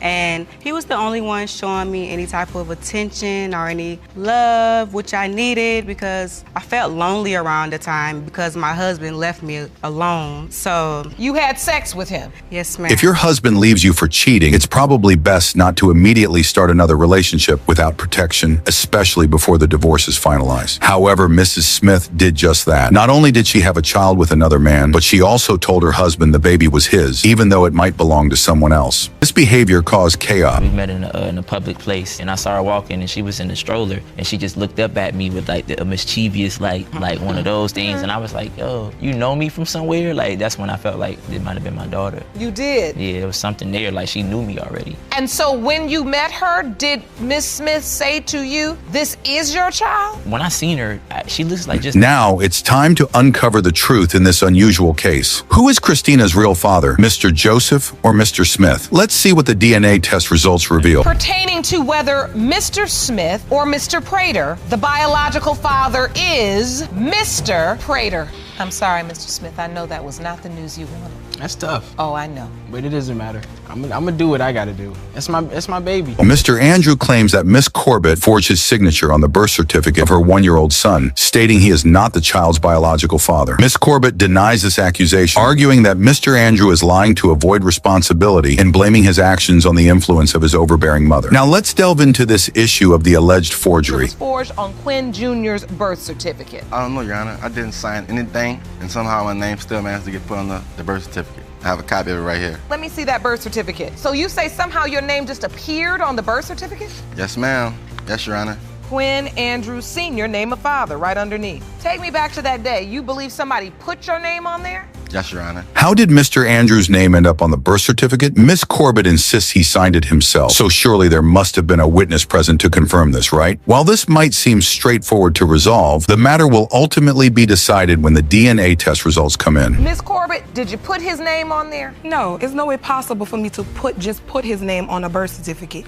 The only reason why he's saying that he did not sign the birth certificate is because his mother told him not to sign my child's birth certificate. I mean, anybody that has kids, and she should know because she has enough, knows that in order for the name to be on the birth certificate... And all 8 of them is well taken care of, baby. Told my son not to sign a birth certificate until he get the blood test approved. Miss Corbett explains that her relationship with Mr. Andrew was never serious, and she blames his lack of commitment on interference from his mother. However, Mr. Andrew's mother, Miss Smith, has her own version of events. Did you witness him sign it? I was there. So you were there. You saw him sign it. Not just me. The lady who signed off on underneath the birth certificate, yeah, she saw him too. So what you're saying is he didn't do what his mother told him to do, so now he's saying he didn't sign it. Exactly. Excuse me, Your Honor. If he signed the birth certificate, his name would actually be signed on that form. So you're saying there is no cursive signature? No, at all. It's only his name. The tension between the parties is escalating, with Miss Corbett claiming that Miss Smith doesn't know her well enough to judge her character or whether she has been unfaithful. Meanwhile, Mr. Andrew strongly denies the accusations and stands by his claim of not being the child's father. I wouldn't even call it a relationship, Your Honor, because she slept with the whole damn city, the whole neighborhood. Okay, She would go there, baby. Let's use respectful language in the courtroom. You said you believe she was sleeping with... She slept around with everybody in our neighborhood. If that was true, I would have slept with her husband because he wanted me to. Oh, Lord. That's a lie. With both sides adamantly defending their positions, the truth will soon be revealed. All eyes are now on the DNA test to provide the final answer. Possessive. She was verbally abusive. He says I was possessive and verbally abusive. This is the same one that is a cut that walks to the candy lady right through our house. Is 2 minutes away. Every time I'm walking through, he has to stand to the door and watch me like I'm a 2-year-old. Negative. Your Honor. He didn't want me to speak to anybody. I was not allowed to talk to anybody. I was not allowed to even befriend females because he said that was going to be using the excuse. Your Honor, that's a lie. Today, we're going to find out who's telling the truth because clearly someone is. The big question is, why does Mr. Andrew even doubt the paternity of this child? Your Honor, I doubt for the simple fact that while we was together, I happened to clean up the house one day where we stayed at. I found the empty Magnum wrapper under the sofa, which she claimed was mine, which it wasn't, because all of them we used, I throw away. It was his. Tell him about that day that you came home from work and she had another man running out the back door. Yeah, like Yes. one of my third cousins told me that. His mother stayed right across the street from where we stayed at.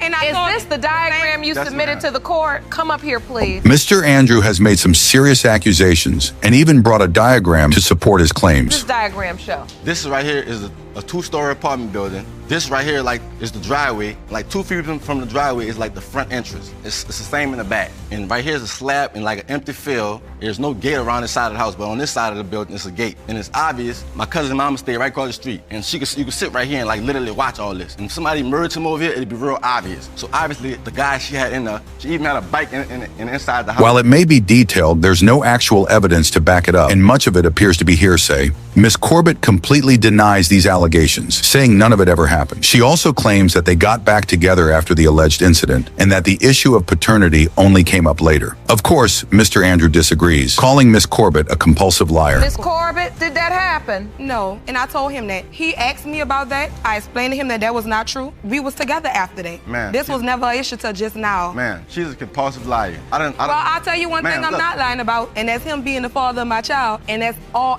Once we figure that out, that's dead game. None of this is irrelevant. Mr. Andrew isn't stopping there. He says he has even more doubts, claiming to have messages on his phone that prove his suspicions. What else? I found messages in her phone where some guy obviously was telling her, leave the back door open and be naked when I arrive. Oh, you saw the message? Yes, ma'am. She denied that in my face, and I'm looking at the message in the phone. That's one reason. The second reason, I found the Magnum wrapper. The message said, leave the back door open. Be naked when I arrive. Be naked when I arrive. According to him, Miss Corbett was allegedly involved with 3 or 4 other men. So you've outlined 4 pieces of doubt as to whether or not Quinn is your biological child. Miss Corbett, so you are saying that these allegations are not true? They are you not did true. not sleep The with only these reason men. why he is saying that is because he is standing on side of her. And the other time, whenever I talk to Quinn, I don't hear none of this. You're a compulsive, habitual liar. Me and Stop Quinn. lying. Miss Corbett strongly denies these allegations, saying they are completely untrue. She explains that she even spoke to the person who supposedly told Mr. Andrew about seeing a man running out of her house. That person, she says, denied ever making such a statement. However, this same person later accused Mr. Andrew of having an affair with his girlfriend, adding more drama to the situation. Your Honor, she's telling a lie. She's the She problem. is the problem. I don't even She's the interfere problem. in my son's life, Your At Honor. all. I let him Yes, get he his does. own Quinn life. has told me that she has told him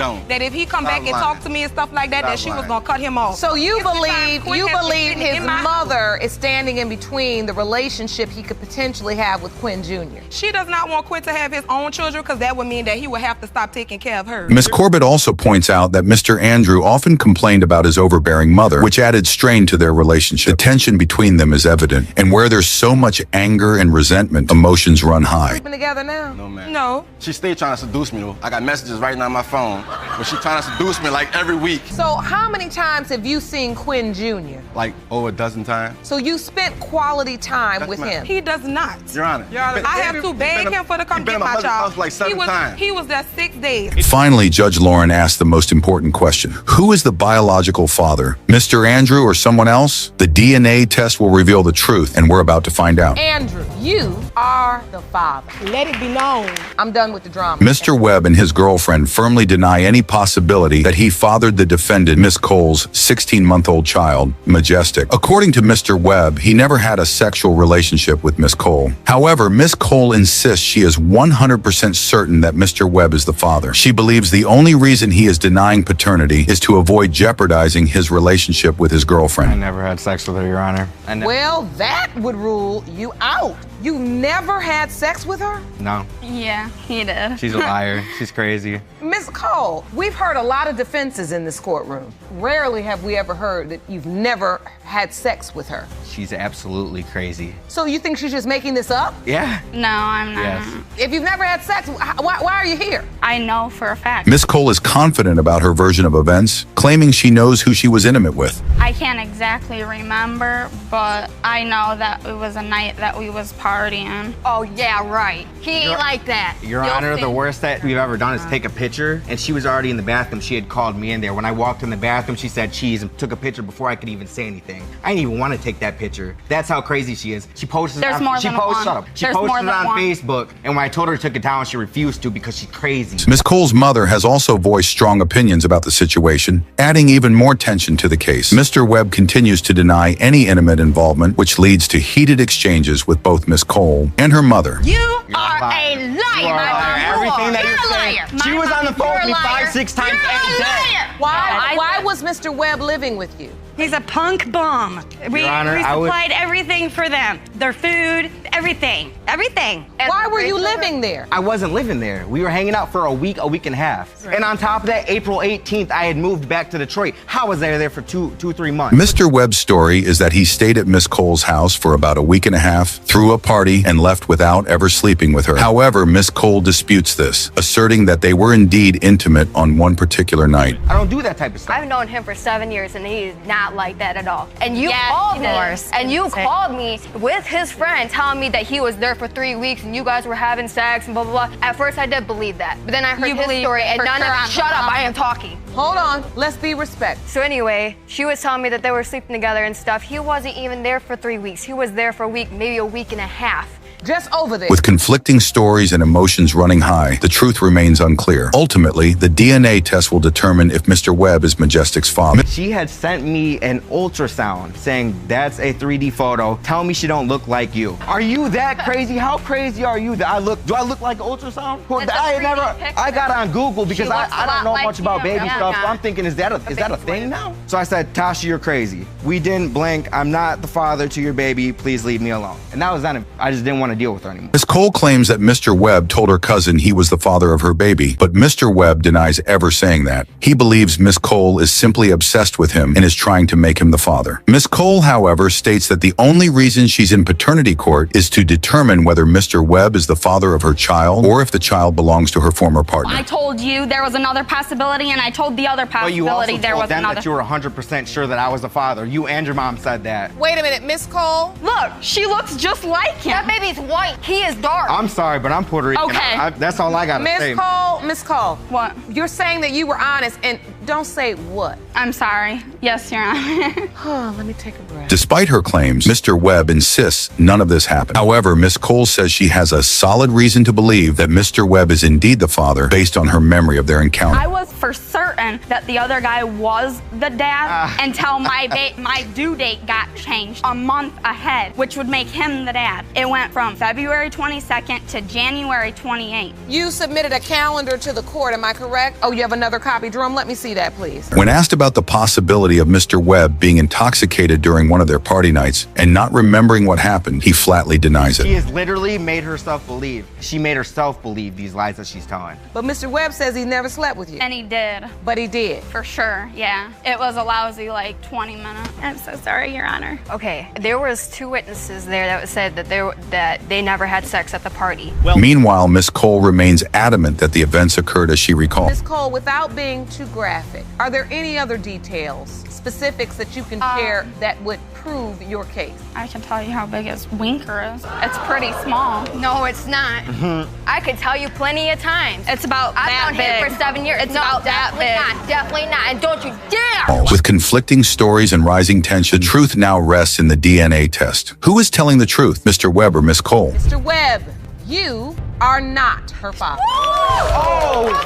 But I want a lie detector. Listen, we don't clown in this courtroom. Miss Walters claims that Mr. Rogers is the father of her 3-year-old son and wants him to take responsibility. However, Mr. Rogers denies this, stating he is not the child's father and pointing out that he has even spent 2 months in jail for failing to pay child support for a child he insists isn't his. He has come to court accompanied by his mother to prove his I case. slept with another man weeks prior to even conceiving my son, and we did use protection. And at the time I conceived my son, he was the only person that I was having sex with without using protection. I've known them for 20 years now. We grew up together. We did family vacations together, holidays. Our families were always together. We grew up, we dated. That didn't really work out in middle school. The feelings came back once we got in high school, and we started sleeping together again. Miss Walters and Mr. Rogers admit to having a secret, unprotected relationship. Mr. Rogers learned that Miss Walters was pregnant. He says he congratulated her, but immediately asked her to congratulate the father, as he never believed the baby was his. Yeah, so why would it automatically be mine? You know what I'm saying? But were you sleeping with her during the window of conception? Yes, ma'am. We had slept together. I was not in a relationship, Your Honor, with anybody. She says she's pregnant. You say good luck to you. And now you by yourself. It was hard. He didn't come to any doctor's appointments. I was doing it by myself. And then once I got maybe 7, 8 months, oh, I'll be there if he's mine. I'll take care of him. Don't put me on child support. Once I had him, he came to the hospital. He left the hospital before my son was born.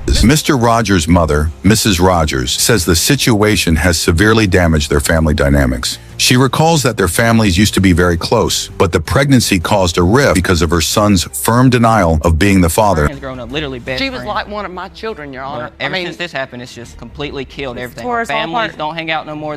And so, Miss Sanders, I can see this is really upsetting. And I apologize for that. No, you don't have to apologize. You're upset because first you had no idea. No, I would have never allowed them to spend days and nights and all in my house because to me they were like brother and sister. Mrs. Rogers adds that when she first heard the rumors about her son possibly being the father, she asked him directly. He denied it, and she chose to trust his word. Did you know if Miss Walters was intimate with anyone else? Yes, later on I did because I found a bunch of condoms in her stuff when I went through it. Because I checked And all Your Honor, the kids that was for from the health drugs. department. They give you condoms at the health department. And that was right after I had went to the health department. I went to her house. But the bottom line is when you found them, you said to yourself, she must be sexually active now. Yes, Your Honor. But you weren't aware of that before. I had heard that. The tension is clear and the stakes are high for both families. The DNA test will reveal the truth and decide who is correct, Miss Walters or Mr. Rogers. This is a classic case of default judgment. If you fail to appear in court, you're automatically declared the father. That's exactly what happened to Mr. Rogers. And because he didn't pay the child support ordered against him, he was arrested and spent 2 months in jail. I ended up going to this little country jail where, I don't know, it's like a little, it's not even a jail, it's a little barn thing. And they locked me up there for 3 days. They don't feed you on the weekends, but like 2 times a day, and it's these little bitty I don't even know what it was, to be honest with you, Your Honor. Then I had to wait till Monday for Monroe County to drive down there and pick me up and transport me back to Monroe County where I sat 2 months. Now, Miss Walters has brought her best friend, Miss Rel Rogers, who also happens to be Mr. Rogers' sister, to testify in court. Miss Rel Rogers believes another man is more likely to be the father of Miss Walters' child. She explains that when Miss Walters first took the pregnancy test, she wasn't sure who the father was. Do you believe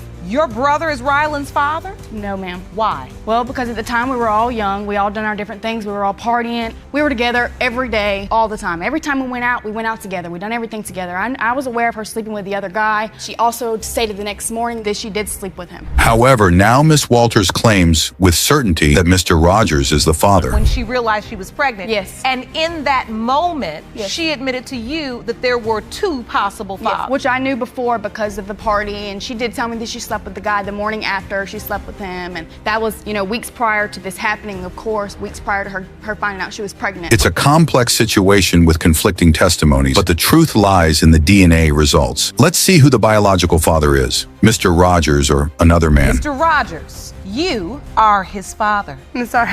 Both of you all burst into tears in that moment. What do you feel? Your Honor, I grew up without a father, so I know what it's like. And I told myself from day one I was not going to be that person. And now that I know him as father, I can step up and actually be his father. Good. How do you feel, Miss Walters? Are you happy? My son deserves to have his father there. Mrs. Snyder says that she conceived her child during a wild threesome with Mr. Evans and his ex-girlfriend. Today, she thinks that it is wrong for Mr. Evans to deny her daughter. Mr. Evans, on the other hand, says Ms. Snyder is just trying to pin a baby on him. Here is how that crazy case goes. Ms. Snyder, you claim today's DNA test will prove that the plaintiff is Laney's father, and you need him to step up and help support your daughter. Is that correct? Your Honor. So, Mr. Evans, you say you're certain this is not your child. I'm absolutely certain. Explain. So the baby doesn't look like me from the get-go. Like, as soon as I saw her, I was just like, she don't look like me. She doesn't have my nose. She doesn't have my eyes. Like, let's all remember that we are talking about a literal 2-month-old baby here. Mr. Evans is telling us that a 2-month-old baby does not look like him. That is where his doubt stems from. Seriously? Wow. But it gets better, guys. It gets much better. so I was downtown playing drums, and so she walks up to me, and I see her, and she's, looking at me, and I'm just like, okay. And she's like, starts giving me those eyes, and I'm like, okay, I know that look. And then she starts, dancing a little bit, and then starts flashing her boobs. And No one did. Wait, what? Yes, you did. That's a lie. Yes, you did. Okay, so you're playing drum. Yeah. She comes up, you all make eye contact. Yes. Of course you're thinking this is great. Why wouldn't you? She is dancing on you, showing you all she has, and also making you more money. So it obviously ends there, right? You didn't do anything more with her that day, right? So then I get a phone call from my ex saying that she's at my house right now. She brought a guy over because he lost his job. He needed a place to stay. And it was the only place that she can think of to bring him. And I'm just like, okay, you know what, fine. But just know that I'm like, at this point in time, there's this girl dancing on my lap right now, and I'm bringing her home. Yeah, folks. All of this happened on the very first day that Mr. Evans met Ms. Snyder. The very first day. And we all know what happened after his ex walked into the room. They had some fun and ended it there, right? Not quite. Let's take a listen. So I'm talking to my ex. I'm like, you've had me long enough. You need to learn how to share. And I told Amanda. Oh, like, you start getting the lingo together. I suppose. I mean, it just kind of came in the moment. Oh, okay. And then what happened? I was like, Amanda, do you know how to share? She goes, yes, I know how to share. And I go, all right, well then, y'all get along, be nice, play fair, let's have a good time. Wow, that is a really wild ride. They were together without protection for a whole week, and now he wants to deny that the product of that extremely careless behavior? Well, it isn't looking good at all, Mr. Evans, but it gets even worse. Well, I was just like, okay, well, I'm pretty sure at that point I thought it was my baby. And I'm just like, all right, I'm thinking it's mine because I didn't know that she was, may have been with somebody else or anything like that. I'm thinking that time that we were together I was the only person that she was with and, conceived during that time. And so I'm like, oh yeah, it's fine. If everything goes as planned, I'll be there when the baby's born and everything like that. But work kept me held up, so I didn't get back until sometime in January. So Mr. Evans wants us to believe that he was actually all for being a present father, but then he saw the baby, and he somehow looked into the face of a newborn and decided that she didn't have his features? Let's learn more. Miss Snyder, who's this other person you slept with? I do admit I slept with someone else, but we also used protection, and it was after, what would have been after the conception date, though. It was like a week or two afterwards. All right, and so how did you meet this guy that you slept with? I had been knowing him for a little bit. We did use protection. There has been another man involved all along? Wow. Mr. Evans might just be saying the truth then. If there is another possibility, he is right to doubt that he is the father of this baby. Anyway, Judge Lake tracked the other man down, and here is what he has to say. I admit sleeping with Amanda, but I did use a condom. The condom did not break, so I know that baby is not mine.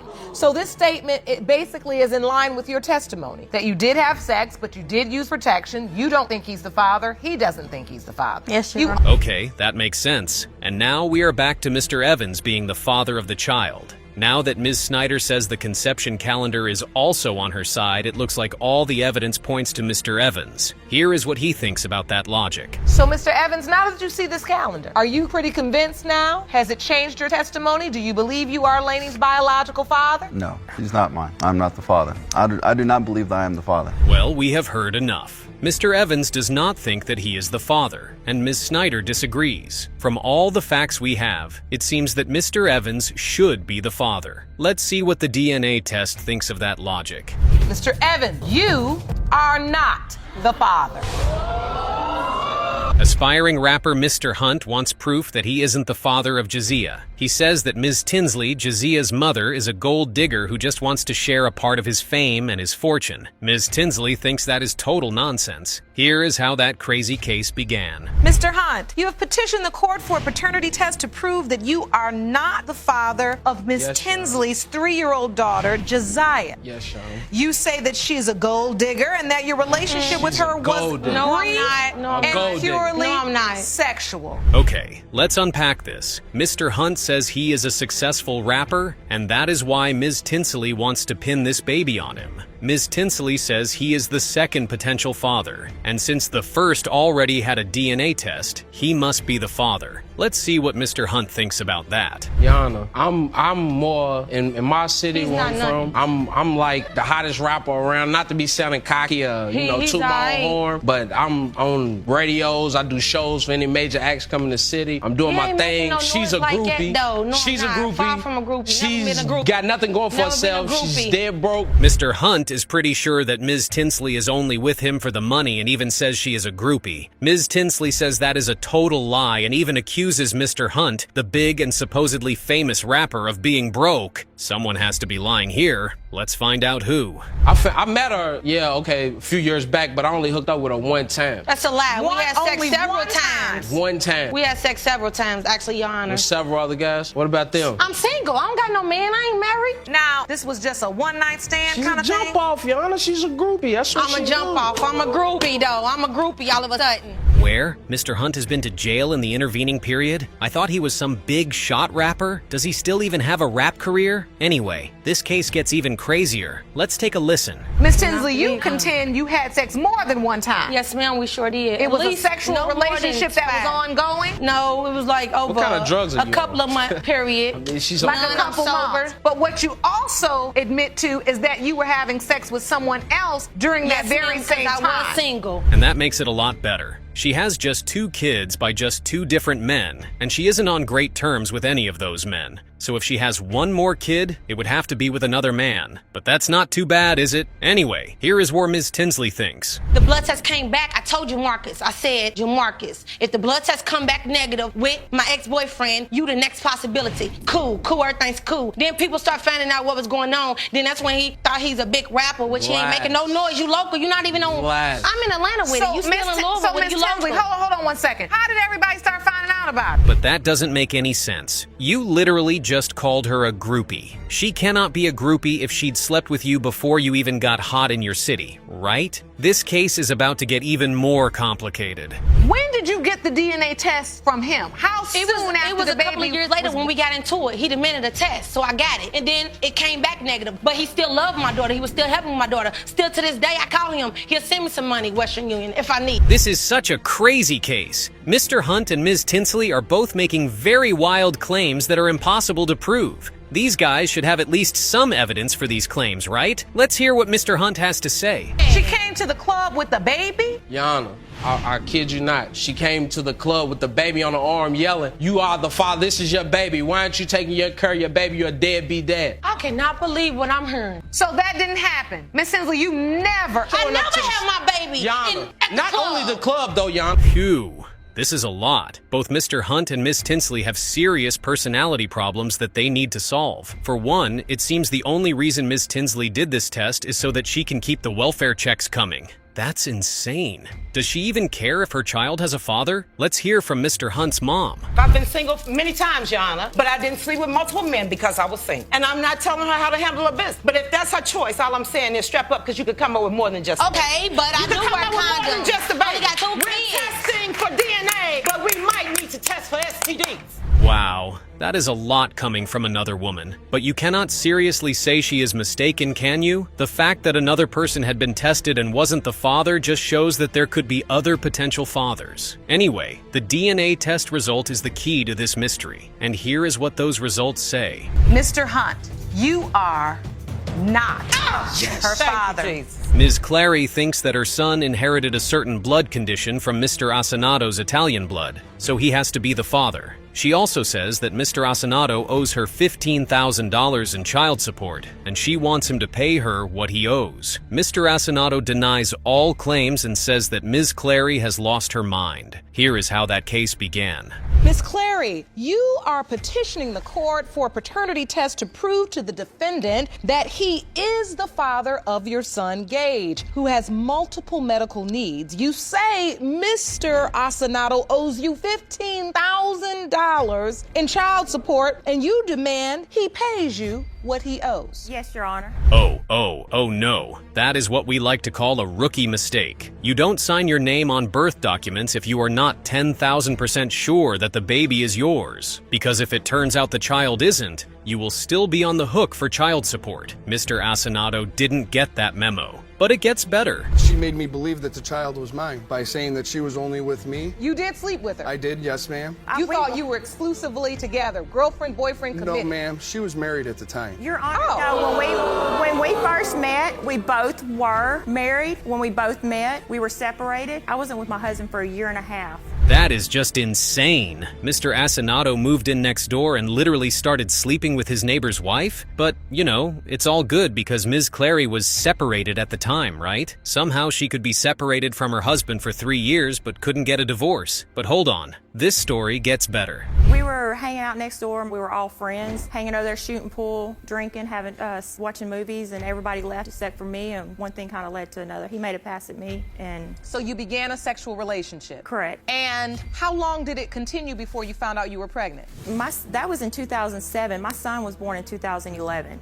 Phew, that is a lot. So they kept this up for a long time, while Ms. Clary's husband literally lived next door? There are a lot of crazy cases that have come up on paternity court, and this has to be one of the craziest, and it is about to get even crazier. I do know for a fact that she was with somebody else. Oh, what do you know? I know Crystal. Crystal was married when she came to my house on the first night. But you know, Your Honor, this other gentleman he's talking about, while we were not together, I was dating somebody else, and we split up 2 months prior to me getting pregnant with my son. You know things have gone horribly wrong some here in your life if you have to say that you have never actually been with someone you are having a paternity dispute with. You had a fling for 8 years? Really? No one is buying that. Miss Clary has this interesting theory for why Mr. Asinato is denying her child. Did your doubt set in, and why? Gage had a lot of medical problems when he was a baby. He had colic, he had ear infections, he had multiple problems. He had 2 weeks in the hospital. Mr. Asinato never once called, never once showed it. He called maybe twice the 2 weeks. Now that makes a load of sense. Mr. Asinato seems to be denying this kid because the child gets sick a lot. Don't know if you heard, Mr. Asinato, but your bloodline doesn't come from Olympus. Your kids can probably get sick too, but it gets even more ridiculous. My son has thalassemia, which is a medical condition that comes from Italian. It's a Mediterranean descent. He is full-blooded Italian. I'm Native American. Hold on, Miss Clary, go back and explain this to me. Your son has a medical issue that he deals with called thalassemia. Thalassemia. And it's an inherited, it's a genetic blood disorder. Yeah, that is awful evidence as well. You cannot say that a child belongs to someone just because they have an illness that Italians predominantly suffer from. That sounds very weird. But this case is about to get even more interesting. I need to hear more about your doubt. My doubt is the child looks nothing like me at the time when I had this doubt. This was last December. Your Honor, my son looks just like me. Last December, and, last I checked, I was his mother. See, that's my big deal. How can you not love that baby?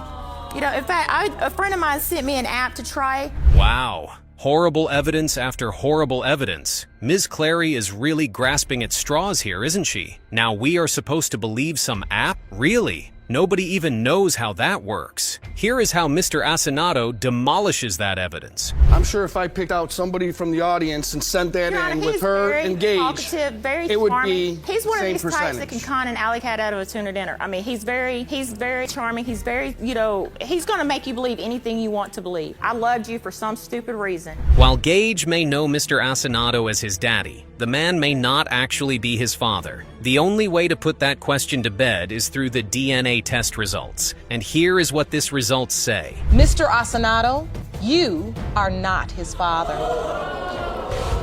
This is a strange case because Mr. Webb thinks he is the father of Mrs. Forrest's child. That would not be too complicated if Mr. Forrest, her husband, wasn't also claiming to be the baby's father. Here is how that crazy case begins. Mr. Webb, you have been waiting 2 years for this day. You claim the defendant, Mrs. Forrest, left you for dead only to find out once you got out of a coma that she was pregnant and that the baby could be yours or her husband's. Yes, Your Honor. Wow. There are a lot of strange dynamics on paternity court, but this is a seriously crazy one. Mr. Webb is really trying to get a child away from a married couple, and he thinks that this DNA test result will somehow help in that quest. How did this insanity even begin? Ms. Forrest, how did you get yourself in this triangle? My husband got in some trouble, and I ended up meeting Mr. Webb through one of my friends. We hit it off, and then I ended up leaving Mr. Forrest for Mr. Webb. So you began a sexual relationship? Yes, Your Honor. The fact that Mr. Forrest is in court today to listen to this case is just insane. Very few men would stand by their wives during cases like this. He must really love her. Anyway, back Mr. Webb's testimony because it is insane.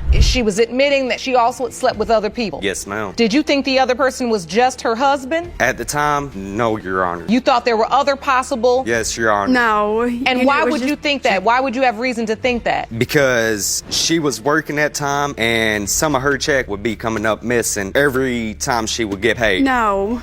Wait, hold on a minute. Mr. Webb really thinks that Mrs. Forrest got off work and then used 45 minutes extra to cheat on him? Really? Is that actually what he thinks happened here? But it gets even more complicated if you can believe it. So this is a statement from your mom? That is a statement from my mom, and he was there the very next morning in a motel with her. Is that true? We were already broke up. We've done called it quit. We done called it everything. Me and my wife had already Your Honor. started talking back. That's insane. According to that letter, Mrs. Forrest dumped Mr. Webb while he was in a coma fighting for his life. That is an extremely cruel thing to do. But why is Mrs. Forrest even sleeping with other men while she's married to someone else? Which I loved Mr. Webb at the time, but we were... You loved him? Well, I mean...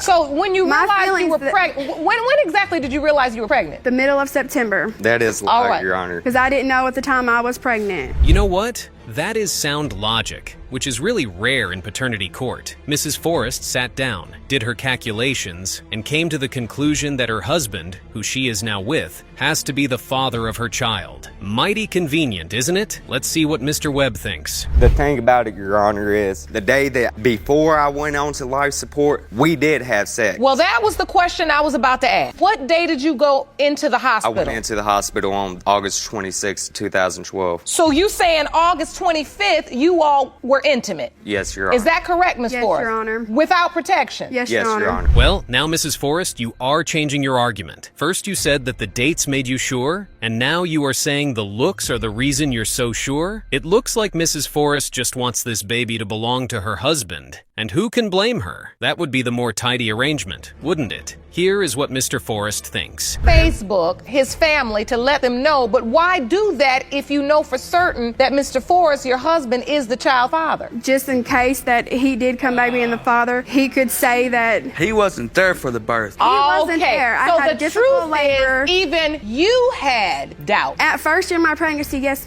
Your Honor. And that is the whole truth, and nothing but the truth. It is obvious that Mrs. Forrest just wants her baby to belong to her husband. She isn't sure of anything, and her evidence is all over the place. Ms. Forrest, that you've been blocking Mr. Webb from seeing Elena. Yes, Your Honor. After you initially informed his family that where she's going to be born. He wasn't there. I had a difficulty of labor. I had a seizure. Wow. That is heavy and cruel if he indeed turns out to be the father of this baby girl. That is why it's just better to keep the kids in the wedlock. Anyway, it is time for the big reveal. Who is the father? Mr. Webb or Mr. Forrest? Let's see. Biological father is Mr.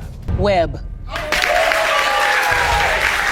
Mr. Page insists that Ms. Brooks' baby doesn't belong to him. He says the baby actually belongs to her friend, a man named Tony Wilson. Ms. Brooks says this is absolute nonsense and Tony Wilson isn't her baby's father. Here is how that case starts out. Ms. Brooks, you state that after getting out of a 9-year relationship, you met and fell in love with Mr. Page, a younger man who you say swept you off your feet. You claim both you and Mr. Page planned to have a child together, but since giving birth to your son, Ivion, Mr. Page is now denying the child you so desperately wanted to have with him. Yes, Your Honor. Oh, okay. It looks like both Mr. Page and Ms. Brooks have their own issues that they need to deal with outside the courtroom. But today, we are talking about a paternity doubt. Let's see why there is a paternity doubt in the first place. It's her not being home when I come home at night with her and my son being around Mr. Wilson, her friend. That's what it comes from. This man, Mr. Wilson, was he the ex you were in a 9-year relationship with? The ex that I was in a 9-year relationship with was a female. That means I had no penetration whatsoever in 9 years. Yeah, Mr. Page. Bringing up a female ex in a paternity case is just you being unserious. The only ex we need to talk about here is the male one. And that ex, Mr. Wilson, is in court with us today. But hold on, this case gets better. It's just a picture, Right, and that's the next one that I got right here, Your Honor. These are all photos of you, all dedicated to Mr. Wilson. That's the baby in there? Yes. But that's just a picture of me and the baby, though. Okay, and we are supposed to believe that they are just friends? Really? Is that the argument here? That this is just a regular friendship? It looks like Mr. Page has a really good reason to doubt that this relationship is just platonic. But hold on, it gets spicier. That's a lie. I was there. I waited till he was born and I left. I had to go to work. I can't call out 2-3 days in a row thinking I'm gonna still have a job. They don't care about that, so I had to go to work. I'm afraid to ask this, but after Mr. Page left, did Mr. Wilson make an appearance? Yes. Really? Are they still just friends? Or does Ms. Brooks expect us to believe that Mr. Wilson doesn't think he might be the father of the baby? Well, the obvious question here seems to be whether Mr. Wilson and Ms. Brooks got intimate at all. And here is what Mr. Page thinks. He's walking around telling them that they're having sex and all this. He's saying what? That they're having sex. Who's he telling this to?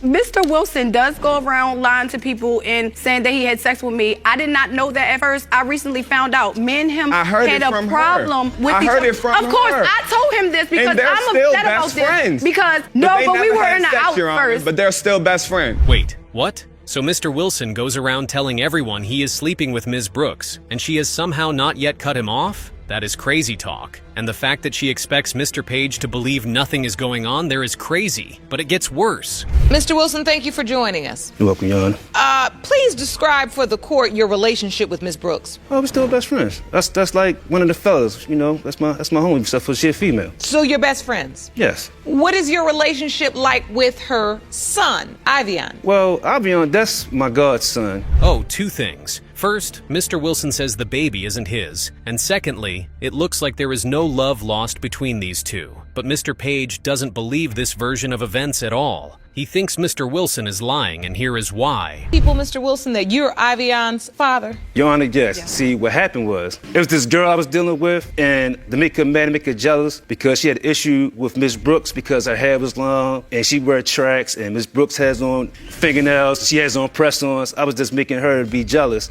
Wow. Okay, Mr. Wilson, aka Baby Father. This case just gets crazier anytime these guys open their mouths. On one hand, we have Mr. Wilson, who says he isn't the child's father, but clearly has the hots for Ms. Brooks. And we have Mr. Page, who is, well, Mr. Page. And now, Judge Lake asks the crucial question. You were not sleeping with him, never slept with him? No, not at all. But he's telling people you have. Right. He's telling people he's your child's father, and you telling Mr. Page he's not the child's father. But that's where his doubt. But Your Honor, I knew. Every time I go to work, my son go over his house. I think we have heard enough. It would be really shocking and awkward if it turns out that Mr. Page isn't the father of this baby, wouldn't it? Because there is no way she has been lying throughout this K, right? Let's see. Mr. Wilson, you are not the father.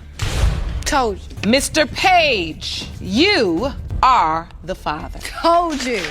Told you. Ms. Hyman wants to prove to Mr. Brown and his family that her kids belong to him. She says that he has to be the father, and he is just running away from his responsibilities. Mr. Hyman thinks there is zero chance that is true. Let's see who is lying here. Ms. Hyman, you're here today to finally prove to the defendant, Mr. Brown, and his family that he is the biological father of your 4-year-old son, Landon. Yes, Your Honor. Mr. Brown, you are adamant that you are not Landon's father and say you won't do a thing for the child since he's not yours. Yes, Your Honor. Oh, so he's been put through the ringer once before. That kind of makes sense. If you have gotten a negative DNA test once before, you'd think twice before providing for a child that might not be yours. But Ms. Hyman has other ideas. Okay, so you've had a past experience. I'm still trying to figure out what exactly is your doubt based on. Because from None. Yes. None. If they None. coming to me saying My son looks that just he's like him. another man's baby, None. and then 2 months later, then None. it's mine, what would you do? So Your Honor, people there was are none. coming to you and saying it's another man's baby. Well, that makes sense. But Mr. Brown also needs to realize that the fact that a previous child wasn't his does not mean this child isn't. That is the point Ms. Hyman is trying to make. And then the story gets more complicated. And then you going through another, you would not go through that twice. Okay, if you wouldn't go through it twice. My point is, in addition to that, we've established that you've had a previous situation. And I walked What out. I'm asking you. You in a whole addition lie. We to never that- walked. You ain't used no condom with me but one time, young boy. Honor. Why is you sitting right here lying like that? what I wish condom? you would stop lying. Well, it is very obvious that there is no love lost between this two. Mr. Brown thinks there is a chance the baby isn't his, while Ms. Hyman thinks he is just a dirty, nasty little liar. But let's get into the details of this. Has Mr. Brown ever even asked for a DNA test? Asked for a DNA test when it was brought to my attention. Lie. If I already went down there to take a DNA test, you really don't need me to go down there to go get a DNA test. All you got to do is just go down there, take a child down there to do a DNA test. Correct? Well, don't need you my would DNA. also have to submit DNA. So Okay, I already y'all- submitted my y'all- DNA. So why so hard to So go have do a you DNA test? submitted your DNA? I've been submitting my DNA. Exactly. If both of them really wanted a DNA test, why did they never get one? What is up with that? That doesn't make any sense at all. But this case is about to get even worse because there is a witness here. Let's see what she has to say about this case. Your Honor, my whole thing, the young man that she's claiming that knows, that said they knows person, I didn't start messing with this man till the end of February, beginning of March. This man was not nowhere near me and him. So why, the rumor was he was the father before anybody even told me I was the father? Phew. I've got to say, Ms. Hyman is very convincing. At this point, you kind of doubt every argument that Mr. Brown is making because she is making his story look pretty dumb. But hold one. It gets worse. Let us get into the dates. When were you all last involved? The week of sexually? Christmas. Christmas week. At what point did you all stop being intimate and you had relations with someone else? Me and this young man, we really never stopped being intimate. We still dip and dab every now and then. Oh, of course he still dips and dabs. In fact, he will probably continue dipping and dabbing even after this case, no matter what the results are. Anyway, Ms. Hyman says Mr. Brown was the only person she was intimate with during the conception period, so this baby has to be his. But let's learn all about this dipping and dabbing business. 2010, we still dip and dab. She was dipping and dabbing in something else too. But wait, hold on. If you think I was, no, you was dipping and dabbing in this. Hold on, Miss Hyman. When you were dipping and dabbing with him in December, were you also with somebody else? You said January, February, or February, March? In February and March. In February, March. I was already pregnant then. But you said Landon was born in October.